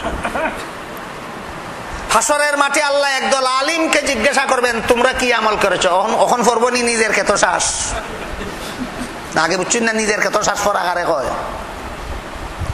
হাসরের মাঠে আল্লাহ একদল আলিমকে জিজ্ঞাসা করবেন তোমরা দুনিয়াতে কি আমল করেছো? কইব আল্লাহ সারা জীবন ভর তোমার বন্দারে তোমার কথা বুঝাইছি, তোমার বন্দারে তোমার কথা বুঝাইছি, তোমার পথে দাওয়াত দিছি। আল্লাহ ফিরিস্তাকে বলবেন ফিরিস্তা এই আলিমের ঠ্যাঙ্গ লোহার জিঞ্জির দিয়ে বাঁধো আর উল্টা হেসরাইয়া জাহান্নামে নিয়ে যাও। আলিম আল্লাহর কাছে জিজ্ঞেস করবেন আল্লাহ আমার কি অপরাধ? তোমার বাণী প্রচার করলাম সারা জীবন তোমার বন্দার কাছে, আমি জাহান্নামে যাব কোন অপরাধের কারণে? আল্লাহ পাক রব্বুল আলামিন বলবেন তুমি আমার বাণী প্রচার করেছো আমার বন্দাদের কাছে, এই কথাটা ঠিক, কিন্তু আমি আল্লাহকে সন্তুষ্ট করার জন্য নয়, সমাজের মানুষকে তোমার ভক্ত বানাইবার জন্য। সমাজের মানুষ তোমার ভক্ত হইয়া থাকতো আর সমাজের মানুষ তোমারে বড় হুজুর মনে করতো, সমাজের মানুষ তোমারে সবচেয়ে বড় আলিম মনে করতো, এইভাবে সমাজের মানুষকে ভক্ত বানাইবার জন্য তুমি আমার কথার দাওয়াত দিয়েছো, আমি আল্লাহকে সন্তুষ্ট করার জন্য নয়। সুতরাং তোমার মতো আলিমের পুরস্কার আমার কাছে জাহান্নামের আগুন ছাড়া কিছু নাই। এই জন্য হাদিস শরীফে আল্লাহ রাসূল বলেন লা ইয়াক্তাসু ইল্লা আমিরুন আও মামুরুন আও মুখতাল। ওয়াজ করে তিন দলে, আল্লাহ রাসূল বলেন ওয়াজ করে তিন দলে। একদল ইসলামী রাষ্ট্রের সরকার, আর ইসলামী রাষ্ট্র না থাকলে হক্কানি উলামায়ে কেরাম।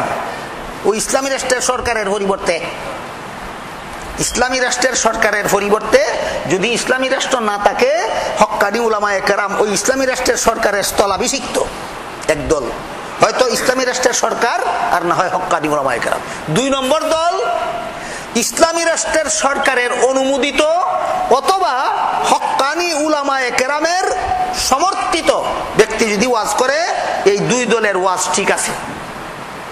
তিন নম্বর আল্লাহ রাসূল বলেন তিন নম্বর ব্যক্তি যারা ওয়াজ করে এরা মুখতার, দাজ্জাল মানুষকে জাহান্নাম থেকে বাঁচাবার মতো দরদ মাখা অন্তর নিয়ে নয়, মানুষকে জান্নাতের পথ দেখাবার জন্য নয়, মানুষকে নিজের ভক্ত বানানোর জন্য যত কথা যেভাবে বললে মানুষ আমার ভক্ত হবে, যে কথা বললে বেনমাজির বিরুদ্ধে যাবে না, যে কথা বললে বেরোজাদারের বিরুদ্ধে যাবে না, যে কথা বললে বেপরদার বিরুদ্ধে যাবে না, যে কথা বললে সুদকুরের বিরুদ্ধে যাবে না, ঘুষখুরের বিরুদ্ধে যাবে না, মদখুরের বিরুদ্ধে যাবে না, গাঞ্জাখুরের বিরুদ্ধে যাবে না, কারো বিরুদ্ধে যাবে না, যে কথা বললে কারো গায়ে জ্বলবে না, এমন এমন মিঠা কথা কইব সুদকুরেরও মিঠা ওই লাগে, ঘুষখুরেরও মজা ওই লাগে, বেনমাজিরও মজা ওই লাগে, বেরোজাদারেরও মজা ওই লাগে, বেপরদারও মজা ওই লাগে, দাইয়ুসেরও মজা ওই লাগে, সকলের মজা লাগে, এমন মজার কথা হইয়া যাইব কি কারোর বিরুদ্ধে যায় এমন কথা বলবে না। কেন এমন ওয়াজ করে? কয় মানুষের জাহান্নাম থেকে বাঁচাবার জন্য নয়, জনপ্রিয় হওয়ার জন্য।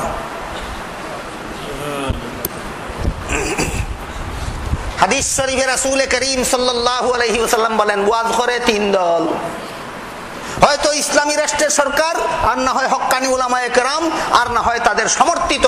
এই দুই দলের ওয়াজ করা সঠিক।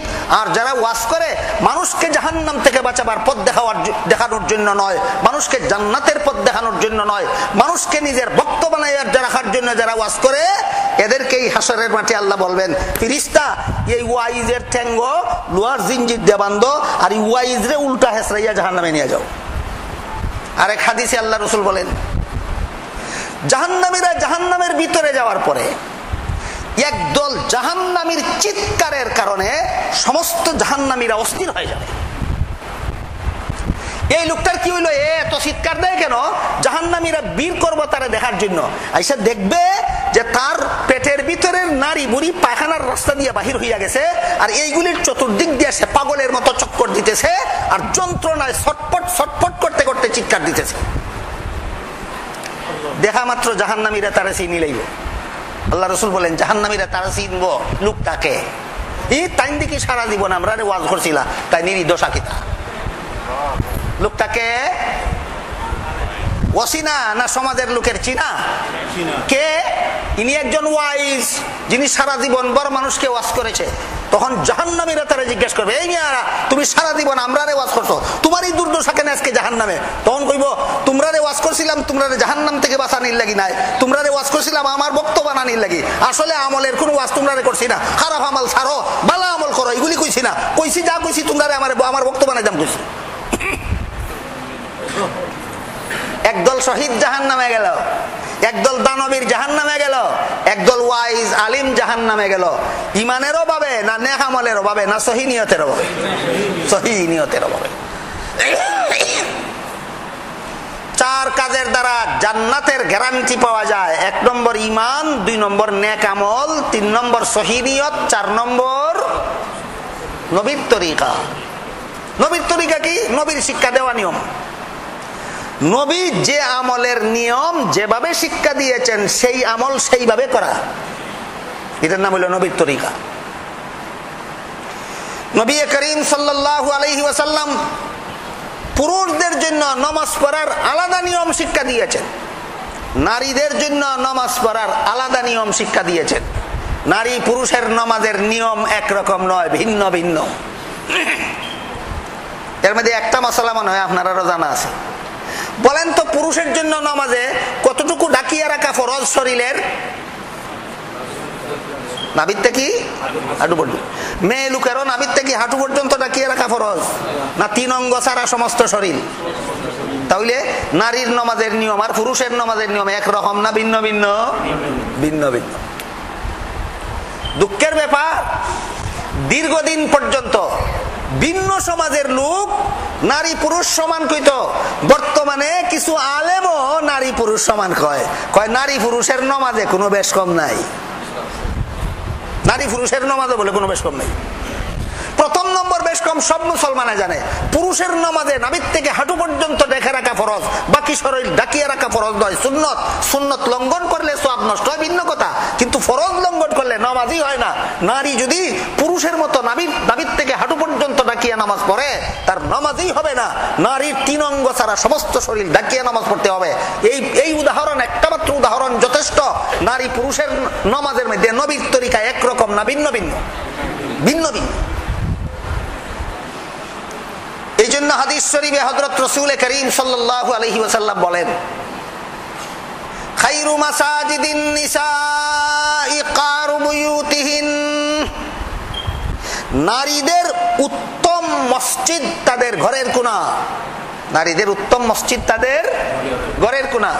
এই জন্য নারীরা ইতিকাফ করে এই কেন না ঘরের কোণা। যার যার ইতিকাফ যার যার মসজিদ, যার যার ইতিকাফ যার যার মসজিদ। মসজিদ নামে যে ঘর নির্মাণ করা হয়, যে পুরুষের মসজিদ, যে পুরুষের নামাজ পড়ার জায়গা, যে পুরুষ ইতিকাফ করবে, এখানে বসবাসের জন্য যে ঘর নির্মাণ করা হয়, ওই ঘরের একটা এক সাইডে একটা নির্ধারিত জায়গা, ওইটা নারীদের মসজিদ। নারী সেখানে ইতিকাফ করবে। যার যার মসজিদ, যার যার ইতিকাফ। মসজিদের বাইরে ইতিকাফ হয়নি। নারীরা যে ঘরের কোণা ঠিক করবো নামাজের লাগি, ইতিকাফ করবার লাগি, এর বাইরে গেলে ইতিকাফ থাকবো না। সুতরাং নারীর মসজিদ কোনটা? আল্লাহ রাসূল পরিষ্কার ভাষায় হাদিসে বলেন, নারীদের মসজিদ যার যার ঘরের কোণা। এই কারণেই পুরুষ যদি ও কারণে মসজিদে জমাতে না আসিয়া ঘরের মধ্যে একা একা নামাজ পড়ে, সওয়াব নষ্ট। আর নারীও যদি ঘরের কোণা সারিয়া মসজিদে গিয়া জমাতে নামাজ পড়ে, তারও সওয়াব নষ্ট। পুরুষের সওয়াব নষ্ট হয় কিভাবে পড়লে? একা একা ঘরের কোণায় পড়লে। নারীর নামাজের সওয়াব নষ্ট হয় কিভাবে পড়লে? মসজিদে গিয়া জমাতে পড়লে। তাহলে নারী পুরুষের নামাজে নবীর তরিকা একরকম না ভিন্ন ভিন্ন? ভিন্ন ভিন্ন। পুরুষ যদি মসজিদে না গিয়া ঘরের কোণায় নামাজ পড়ে, আখিরাতের কিছু ক্ষতি হইল, সওয়াব কম পাইল, কিন্তু দুনিয়ার কিছু লাভ আছে। কিরকম? কষ্ট কম হইল, তেল খরচ, তেল ফুরিয়া গাড়ি লইয়া মসজিদে যাওয়া লাগলো না, তেল খরচ বাঁচলো, সময় বাঁচলো। পুরুষ যদি মসজিদে জমাতে না গিয়া একা একা ঘরের কোণায় নামাজ পড়ে, পরকাল নষ্ট হইল, সওয়াব কম হইল, কিন্তু দুনিয়ার কিছু লাভ হইল, কষ্ট কম হইল, খরচ কম হইল, সময় বাঁচলো। নারী যদি মসজিদে গিয়া নামাজ পড়ে, দুনিয়াও নষ্ট, আখিরাতও নষ্ট, সওয়াবও কম হইল, সময়ও লাগলো, কষ্টও গেল, তেল ফুরার পয়সাও লাগলো। এটা কত বড় বিয়াকল নি, না কিসাতুল আকল। পুরুষে ঘরের কোণাত নামাজ পড়ে বিনা লাভে না তুরা লাভে? কিতা লাভ? কষ্ট কম হয়, তেলের পয়সা বাঁচে, সময় বাঁচে। পুরুষ একা একা ঘরের কোণাত নামাজ পড়ে লাভে। নারী মসজিদে গিয়া নামাজ পড়ে, আখিরাতও নষ্ট, দুনিয়াও নষ্ট, সওয়াবও কম পাইলো, কষ্টও করলো, পয়সাও খরচ করলো, সময়ও গেল। এটার নাম হইল বেয়াকল নির্যাত।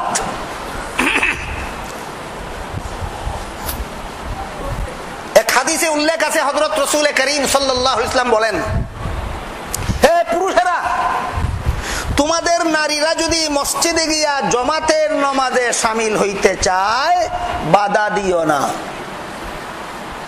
ওখান পাওয়া গেল নি পারমিশন? কিতা বুঝুন চাব, পারমিশন পাওয়া গেল নি?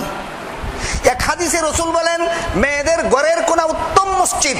আর এক হাদিসে রাসূল বলেন, মেয়েরা মসজিদে গিয়া জমাতে শামিল হইতে চাইলে বাধা দিও না। বাধা দিও না হাদিসের দ্বারা কিতা নিষিদ্ধতা প্রমাণ হইল না পারমিশন পাওয়া গেল? রাসূল দুনিয়ার থেকে বিদায় হওয়ার পরে রাসূলের বিবি আয়েশা রাদিয়াল্লাহু আনহা বলেন, রাসূল যে সময় বলেছিলেন নারীরা মসজিদে গিয়া জমাতে শামিল হইতে চাইলে বাধা দিও না, ওই সময় এখন আর নাই, সময় বদলে গেছে। কি এখনকার সময়ের অবস্থা যদি আল্লাহ রাসূল নিজের চোখে দেখতেন, পরিষ্কার ভাষায় নারীদেরকে মসজিদে যাইতে নিষেধ করিয়া দিতেন। যে হাদিসের দ্বারা পারমিশন পাওয়া গেল, এই হাদিসের পারমিশনের মেয়াদ চিরস্থায়ী না ক্ষণস্থায়ী, এটা আমরা রাসূল দুনিয়ার থেকে বিদায় হওয়ার ১৫০০ বছর পরে যারা দুনিয়াতে বেশি আসলাম, আমরা বেশি বুঝলাম না নবীর বিবি আয়েশা বেশি বুঝছিলেন? নবীর বিবি আয়েশার জমানায় আর নবীর জমানায় ১০০ বছরের ব্যবধান না ২০০ বছরের ব্যবধান? ২০০ বছরের ব্যবধান। ২০০ বছর আগে নবী বিদায় হয়েছেন, ২০০ বছর পরে আয়েশা বলেন, এখন যদি নবী দুনিয়াতে থাকতেন, মেয়েদেরকে মসজিদে জমাতে যাইতে নিষেধ করিয়া দিতেন, তাহলে নবীর যুগের সমাজটা কেমন ছিল আর আয়েশার যুগের সমাজটা কেমন ছিল, এবার এটা আপনাদের বোঝা দরকার। এক বেটা নয়া মুসলমান হয়েছে, মুসলমান হইয়া ইয়া রসুলের দরবারে হয়, হুজুর আমি মুসলমান হইলাম, কলেমা পড়লাম, ইসলাম গ্রহণ করলাম, সারা জীবন যত গুনাহ করছি সব গুনাহ সারিয়া দিলাম তওবা করিয়া, আর কোনো গুনাহ করব না, একটা গুনাহ করতে হবে ভবিষ্যতেও। রসুলে জিজ্ঞেস করেন, একটা গুনাহ করতে হবে ভবিষ্যতে, কোন গুনাহ? কয় জিনার গুনাহ। মুসলমান হওয়ার আগেও জিনা করছি, মুসলমান হওয়ার পরেও জিনা করতে হবে আমার। সাহাবায়ে কেরাম বলেন, এই বেটা বেয়াদব, কার সামনে বইয়া কিতা মাতস, বুঝস নি কুদ্দা? রাসূল সাহাবায়ে কেরামরে বাধা দিলে, এই মিয়া তোমরা কিছু কইও না, বেটারে যে তাকওয়ার আমি কইব। ডাক দিলা, তুমি আমার কাছে আও। রাসূলের কাছে এনে বসাইলে। তোমার যে মুসলমান হওয়ার পরেও জিনা তোমার করতেই হবে, তুমি বলো কার সাথে জিনা করবে? অন্য লোকের মা বোনের সাথে না তোমার নিজের মা বোনের সাথে? এটা আগে বলো। অন্য লোকের, আমার নিজের মা বোনের সাথে না, অন্য লোকের মা বোনের সাথে। তখন রাসূল বলেন, তোমার যেহেতু অন্য লোকের মা বোনের সাথে জিনা করতেই হবে, তাইলে তোমার মা বোনের সাথে অন্য লোকের জিনা করতে দিবে কিনা বলো। কয় না, আমার মা বোনের সাথে কোনো বেটার জিনা করতে দিতাম না। রাসূল বলেন, এটা কোন বিচার? তোমার অন্য লোকের মা বোনের সাথে তোমার জিনা করতে হবে, আর তোমার মা বোনের সাথে কোন লোককে জিনা করতে দেবে না কেন? কয় আমার প্রেস্টিজে বাদে, আমার মান ইজ্জতে আঘাত লাগে। রাসূল বলেন, তোমার মা বোনের সাথে অন্য লোকে জিনা করলে যদি তোমার মান ইজ্জতে আঘাত লাগে, তুমি যার মা বোনের সাথে জিনা করবা তার মান ইজ্জতে আঘাত লাগে না? তখন কই এটা তো ঠিক হই। বলে এটা ঠিক হইয়া থাকলে তুই কোন বিবেকে কইলে তোর জিনা করা লাগবো? কয় না হুজুর, আগে বুঝিয়া কইছি না, ওখানে আপনার কথাই বুঝলাম, জিনাও করতাম না। ইনি পরবর্তীকালে বলেন, রাসূল যেদিন আমাকে এই কথা বুঝাইছিলেন যে অন্য লোকের মা বোনের সাথে জিনা করলে তার মান ইজ্জতে আঘাত হয়, ওই দিন থেকে আমি বুঝেছি যে কোন মেয়ে লোকের সাথে জিনা করলে যেমন তার মান ইজ্জতে আঘাত হয়, কোন মেয়ে লোকের, কোন পুরুষ লোকের মা বোনের চেহারার দিকে বেপরদা অবস্থায় তার দিকে কোন নজরে চাইলেও তার মান ইজ্জতে আঘাত হয়। সুতরাং রাসূল এই কথা বলার পর থেকে আমি জিন্দেগিতে কোনোদিন কোন মেয়ে লোকের দিকে কোন নজরে তাকাইছি না। রাসূলের একদিনের ওয়াজে যখন লোকে কোন মেয়ে লোকের মুখের দিকে জীবনে কোনোদিন তাকাইতো না, তখন আল্লাহ রাসূল বলেছিলেন, তোমাদের মা বোনরা যদি মসজিদে গিয়া জমাতে শামিল হইতে চায় তে বাধা দিও না। কারণ বাড়ির থেকে বারুইয়া মসজিদ পর্যন্ত যে যাইব, পথের কোনো বেটায় বেটির ভাই চাইতো না। ওই জমানা আছিল রাসূলের জমানা। রাসূলের ইন্তেকালের পরে আয়েশা বলেন, এই জমানা এখন আর নাই। যখন বহুত মানুষ নয়া মুসলমান হয়েছে, যারা রসুল রে ভাইছে না, রসুল রে দেখছে না, রসুলের সহবত আইছে না, যত বড় নেক আমল ওয়ালা হোক, বেপরদা বেটি দেখলে মুখের ভাই আরেকবার চায়। এই অবস্থাটা যদি রসুল দেখতেন, পরিষ্কার ভাষায় নিষেধ করে দিতেন, সাবধান কোন মেয়ে লোকেরা মসজিদে যেন নামাজ পড়ার জন্য মসজিদে জমাতে যেন না যায়। অবশ্য একটা কথা ঠিক আছে যে আয়েশার জমানাত রসুলের জমানা ঠিক, রসুলের জমানার অবস্থাটা আয়েশার জমানাত আসিল না, বদলি গেছিল, বিগড়ি গেছিল। আপনার জমানাত আবার রসুলের জমানার অবস্থাটা ফিরিয়ে আইছে। বর্তমানে আবার রসুলের জমানাটা ফিরিয়ে আইছে। বেটি মসজিদে গেলে বেটির মুখ উদাম থাকলেও রাস্তার কোনো বেটায় বেটির মুখের বাইরে চায় না। তেতো আইতো, তেতো বেটিরা বাধা দিতাই না। আর যদি মনে করো তোমার বিবি রে, তোমার বোন রে, তোমার মা রে, তোমার যুবতী মেয়ে রে মসজিদে জমাতে শামিল হওয়ার জন্য যাওয়ার পারমিশন দিলে, রাস্তার বেটা ফেলে কোন নজরে দেখবো? আল্লাহ রাসূল বলেন, চৌকের দ্বারা জিনা করে। চৌকের দ্বারা কিতা করে? জিনা করে। হাদিস শরীফে হযরত রাসূল করিম সাল্লাল্লাহু আলাইহি ওয়াসাল্লাম বলেন, মানুষে 6 ভাবে জিনা করে, 6 ভাবে জিনা করে। পয়লা নম্বর জিনা করে চৌকের দ্বারা, এর বাদে 2 নম্বরে মানুষে জিনা করে মুখের দ্বারা, 3 নম্বরে মানুষে জিনা করে কানের দ্বারা, 4 নম্বর মানুষে জিনা করে হাতের দ্বারা, 5 নম্বর জিনা করে পায়ের দ্বারা, 6 নম্বর জিনা করে লজ্জাস্থানের দ্বারা। সাহাবায়ে কেরাম জিজ্ঞেস করলেন, চৌকের দ্বারা জিনা কিভাবে করে, মুখের দ্বারা জিনা কিভাবে করে, কানের দ্বারা জিনা কিভাবে করে, হাতের দ্বারা জিনা কিভাবে করে, পায়ের দ্বারা জিনা কিভাবে করে? আমরা তো শুধু একটা জানি, জিনা করে লজ্জাস্থানের দ্বারা। পায়ের দ্বারা কেমনে জিনা করে, হাতের দ্বারা কেমনে জিনা করে, কানের দ্বারা কেমনে জিনা করে, মুখের দ্বারা কেমনে জিনা করে, চোখের দ্বারা কেমনে জিনা করে? আল্লাহ রাসূল বলেন, বেটা বেটির দিকে কোন নজরে চায়, এটার মানে হলো ওই বেটির সাথে বেটায় চোখের দ্বারা জিনা করে। আমার বিবির আর আমার মেয়ের বেপরদা কইরা রাস্তাত ছাড়লাম, যত বেটায় রাস্তাত আমার মেয়ের মুখের বাই আর আমার বিবির মুখের বাই কোন নজরে চায়। আল্লাহ রাসূল বলেন, সকল বেটা ফেলে তোমার বইনের সাথে আর তোমার মার সাথে আর তোমার বিবির সাথে আর তোমার ভুরির সাথে ফতে ফতে বেটা ফেলে জিনা করে, চোখের দ্বারা জিনা করে।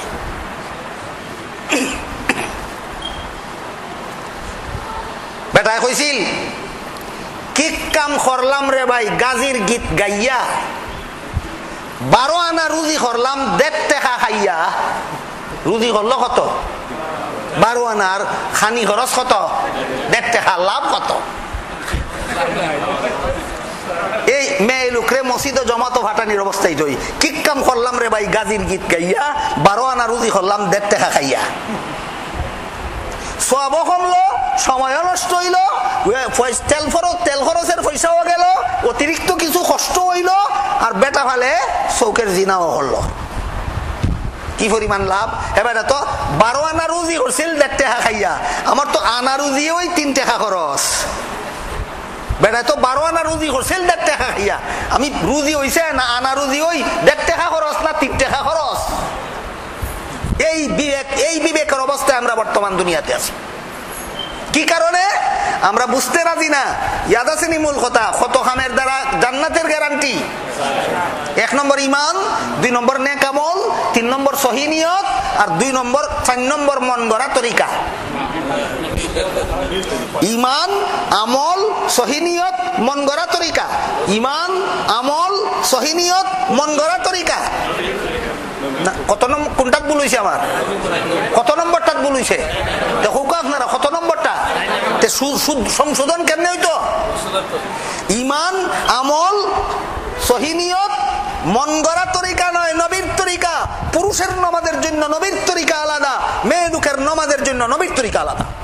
কথা বুঝলেন কিনা দেখেন, বুঝলেন কিনা দেখেন। সুতরাং এই 4 কাজ যারা করবে, আল্লাহ পাক রব্বুল আলামিন বলেন, ওমান আরাদাল আখিরাতা ওয়া সাআলাহা সাইয়াহা ওয়া হুয়া মুমিনুন ফাউলাইকা কানা সাইয়ুহুম মাশকুরা। যারা ঈমান আনবে, নেক আমল করবে, সহি নিয়তে করবে, নবীর তরিকা মতে করবে। ওই আয়াত যে আয়াত তিলাওয়াত করেছিলাম, সেই আয়াতে আল্লাহ বলেন মিন যাকারিন আও উনসা। এই 4 কাজ যারা করবে, এরা পুরুষ হইলেও জান্নাতের গ্যারান্টি পাবে, নারী হইলেও জান্নাতের গ্যারান্টি পাবে। ফালানুহইয়ান্নাহু হায়াতান তাইয়িবাতান ওয়ালা নুজিয়ান্নাহুম আজরাহুম বিআহসানি মা কানু ইয়ামালুন। এদেরকে, এই 4 কাজ করনেওয়ালা পুরুষদেরকে, 4 কাজ করনেওয়ালা নারীদেরকে আমি আল্লাহ পবিত্র জীবন দান করব, দুনিয়াতেও আখিরাতেও। 4 কাজ করনেওয়ালা পুরুষদেরকেও আল্লাহ পবিত্র জীবন দান করবেন, 4 কাজ করনেওয়ালা নারীদেরকেও আল্লাহ পবিত্র জীবন দান করবেন, দুনিয়াতেও আখিরাতেও। পবিত্র জীবনের ব্যাখ্যা আলোচনা করার টাইম এখানে নাই। দুনিয়ার জীবনের পবিত্র জীবন সম্পর্কে সামান্য একটু আবার দিচ্ছে, আধা মিনিটে শুনেন। দুনিয়ার জীবনে, দুনিয়াতে পবিত্র জীবনের অর্থ হইল, এই 4 কাজ যারা করবে, দুনিয়ার কোন রকমের বিপদ আপদ, বালা মুসিবত, রোগ সুখ, দুঃখ কষ্ট, অভাব অনটনের দ্বারা তার অন্তর কোনোদিন হতাশ হবে না। জান্নাতের সুসংবাদে সদা সর্বদা তার অন্তরটা সান্ত্বনায় ভরপুর থাকবে। দুনিয়াতে পবিত্র জীবন। ইমানও যদি অভাব থাকে, সামান্য বিপদ হইলে বয় আরো বেশি ভাইব। আমল যদি ত্রুটি থাকে, সামান্য বিপদ হইলে বয় আরো বেশি ভাইব। সহি নিয়তের মধ্যে যদি অভাব থাকে, সামান্য বিপদ হইলে বয় আরো বেশি ভাইব। সহি নিয়তে যদি অভাব থাকে, সামান্য বেমার হইলে বয় আরো বেশি ভাইব। আর আল্লাহ পাক রব্বুল আলামিন বলেন, এই 4 কাজ যারা করবে, এরা সারা দুনিয়ার সবচেয়ে বড় বিপদ হইলেও কোনোদিন হতাশ হবে না। এদের অন্তর জান্নাতের সুসংবাদে সদা সর্বদা প্রফুল্ল চিত্ত থাকবে, এদের অন্তর সবসময় সন্তুষ্ট থাকবে। এটার নাম হইল দুনিয়াতে পবিত্র জীবনের ব্যাখ্যা। তরিকতের একটা মশলা আছে, এটার কয় রেজা বিল কাজা। এর অর্থ হইল, আল্লাহ আমাকে যে অবস্থায় রাখতে রাজি, আমি সেই অবস্থায় থাকতে রাজি। এই কথাটা যার অন্তরে স্থান দিতে পারে, তরিকতের এই স্তর যারা হাসিল করতে পারে, এরা দুনিয়ার কোনো বিপদের দ্বারা হতাশ হয় না।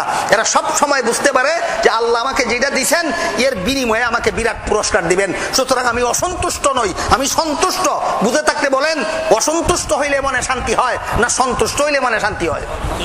এই তুষ্টি, এই সন্তুষ্টি হইল এই 4 কাজ করনেওয়ালা মুমিনদের দুনিয়াতে পবিত্র জীবন। আর আখিরাতের পবিত্র জীবন, এটার বিবরণ তো সারা জীবনেও দিয়া শেষ করার উপায়। একটা ঘটনা কই, আজকের মতো কথা শেষ করে দিই। এক বাদশার আসিল এক বান্দি। বান্দি আসিল বড় আল্লাহর ইবাদত বন্দেগী করনেওয়ালা। বাদশা কইল বান্দিটা বেশি লইতো। বান্দিয়ে বাসারে ফাওয়া তো দরিয়া কইছে যে আমারে বেশি লাইন যদি আপনি এমন একজন মানুষের কাছে বেচুন যে আমারে নমাজ বন্দেগি করার সুযোগ দেয়। অনুরোধ রক্ষা করলো, বাসায় বান্দি লইয়া গেল, আল্লাহর একজন ওলির কাছে বিক্রি করতো। বলে হুজুর এই বান্দিটা বেশি লাইতাম, হয় আমি বলে তাইরে ইবাদত বন্দেগি করার সুযোগ যায় এমন মানুষের কাছে বলে বিক্রি করতাম। তা আমি চিন্তা করছি আপনি ছাড়া তাইরে এই সুযোগ কেউ দিত না, আপনি দয়া করে বান্দিটা কিনি লেউকা। তো তানজি গাইন তোমার বান্দির দাম কত? বাসায় কই হুজুর জাসিয়া বেচতাম আইছি, আপনারে জাসিয়া দিতাম আইছি, দাম আমি কইতাম না, আপনি যা মনে চাই দিলাউকা। খুব কঠিন হইল না সহজ হইল? আল্লাহওয়ালা দরবেশে কইন তোমার বান্দি যদি আমার কাছে বেচো এটার দাম দিমু একটা খাজুরের বীজ। একটা খাজুর না বীজ? একটা খাজুরের বীজ। কই হুজুর আপনি এটা কি তাহলে আপনি কি আমার সাথে মস্কারি করেননি? বলে না না মস্কারি করি না, উচিত দামটা কি বেশি কইছি, মনে চাইলে বেশ নাইলে লইয়া যাগি। বাদশা কই হুজুর বান্দি লইয়া যেতাম না, হয়তো মাগনা দিয়া যাই মুগি, কিন্তু উচিত দামটা কি বেশি কইলা কেন এইটা বুঝাও কা।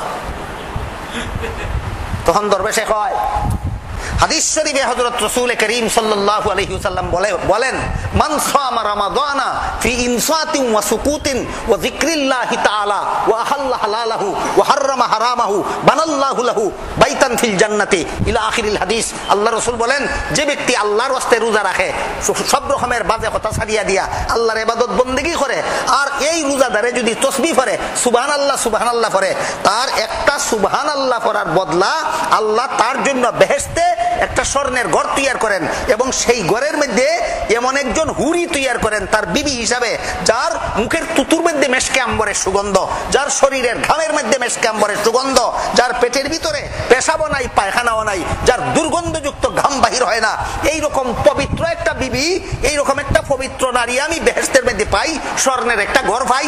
একবার সুবহানাল্লাহ কইলে, একবার সুবহানাল্লাহ কইতে আমার এত পরিশ্রম লাগবে না, তোর লাগে একটা খাজুরের বীজ জোগাড় করতে তত পরিশ্রম লাগবে। বুঝে থাকলে বলেন বেহেশতের বিবিরাও পবিত্র না পবিত্র? আর দুনিয়ার বেটিন তিনটা নাফাকের গাট্টি ফেটের ভিতরে, একটা পায়খানার গাট্টি তার ফেটের ভিতরে, একটা পেশাবের গাট্টি তার ফেটের ভিতরে, একটা ফসা রক্তের গাট্টি তার ফেটের ভিতরে, মুখের থুথুর মধ্যে দুর্গন্ধ, শরীরের গামের মধ্যে দুর্গন্ধ। ইটার লাগি পাগল হইয়া না আছে নমাজ, না আছে রোজা, না আছে ইবাদত, না আছে বন্দেগী, পবিত্র জিন্দেগি বাদ দিয়া নাপাক জিন্দেগি লইয়া বর্তমান দুনিয়ার মুসলমান পাগল। আর আল্লাহ বলেন সাইর কাম করো, দুনিয়াতেও ভাইবাই পবিত্র জিন্দেগি, আখিরাতেও ভাইবাই পবিত্র জিন্দেগি।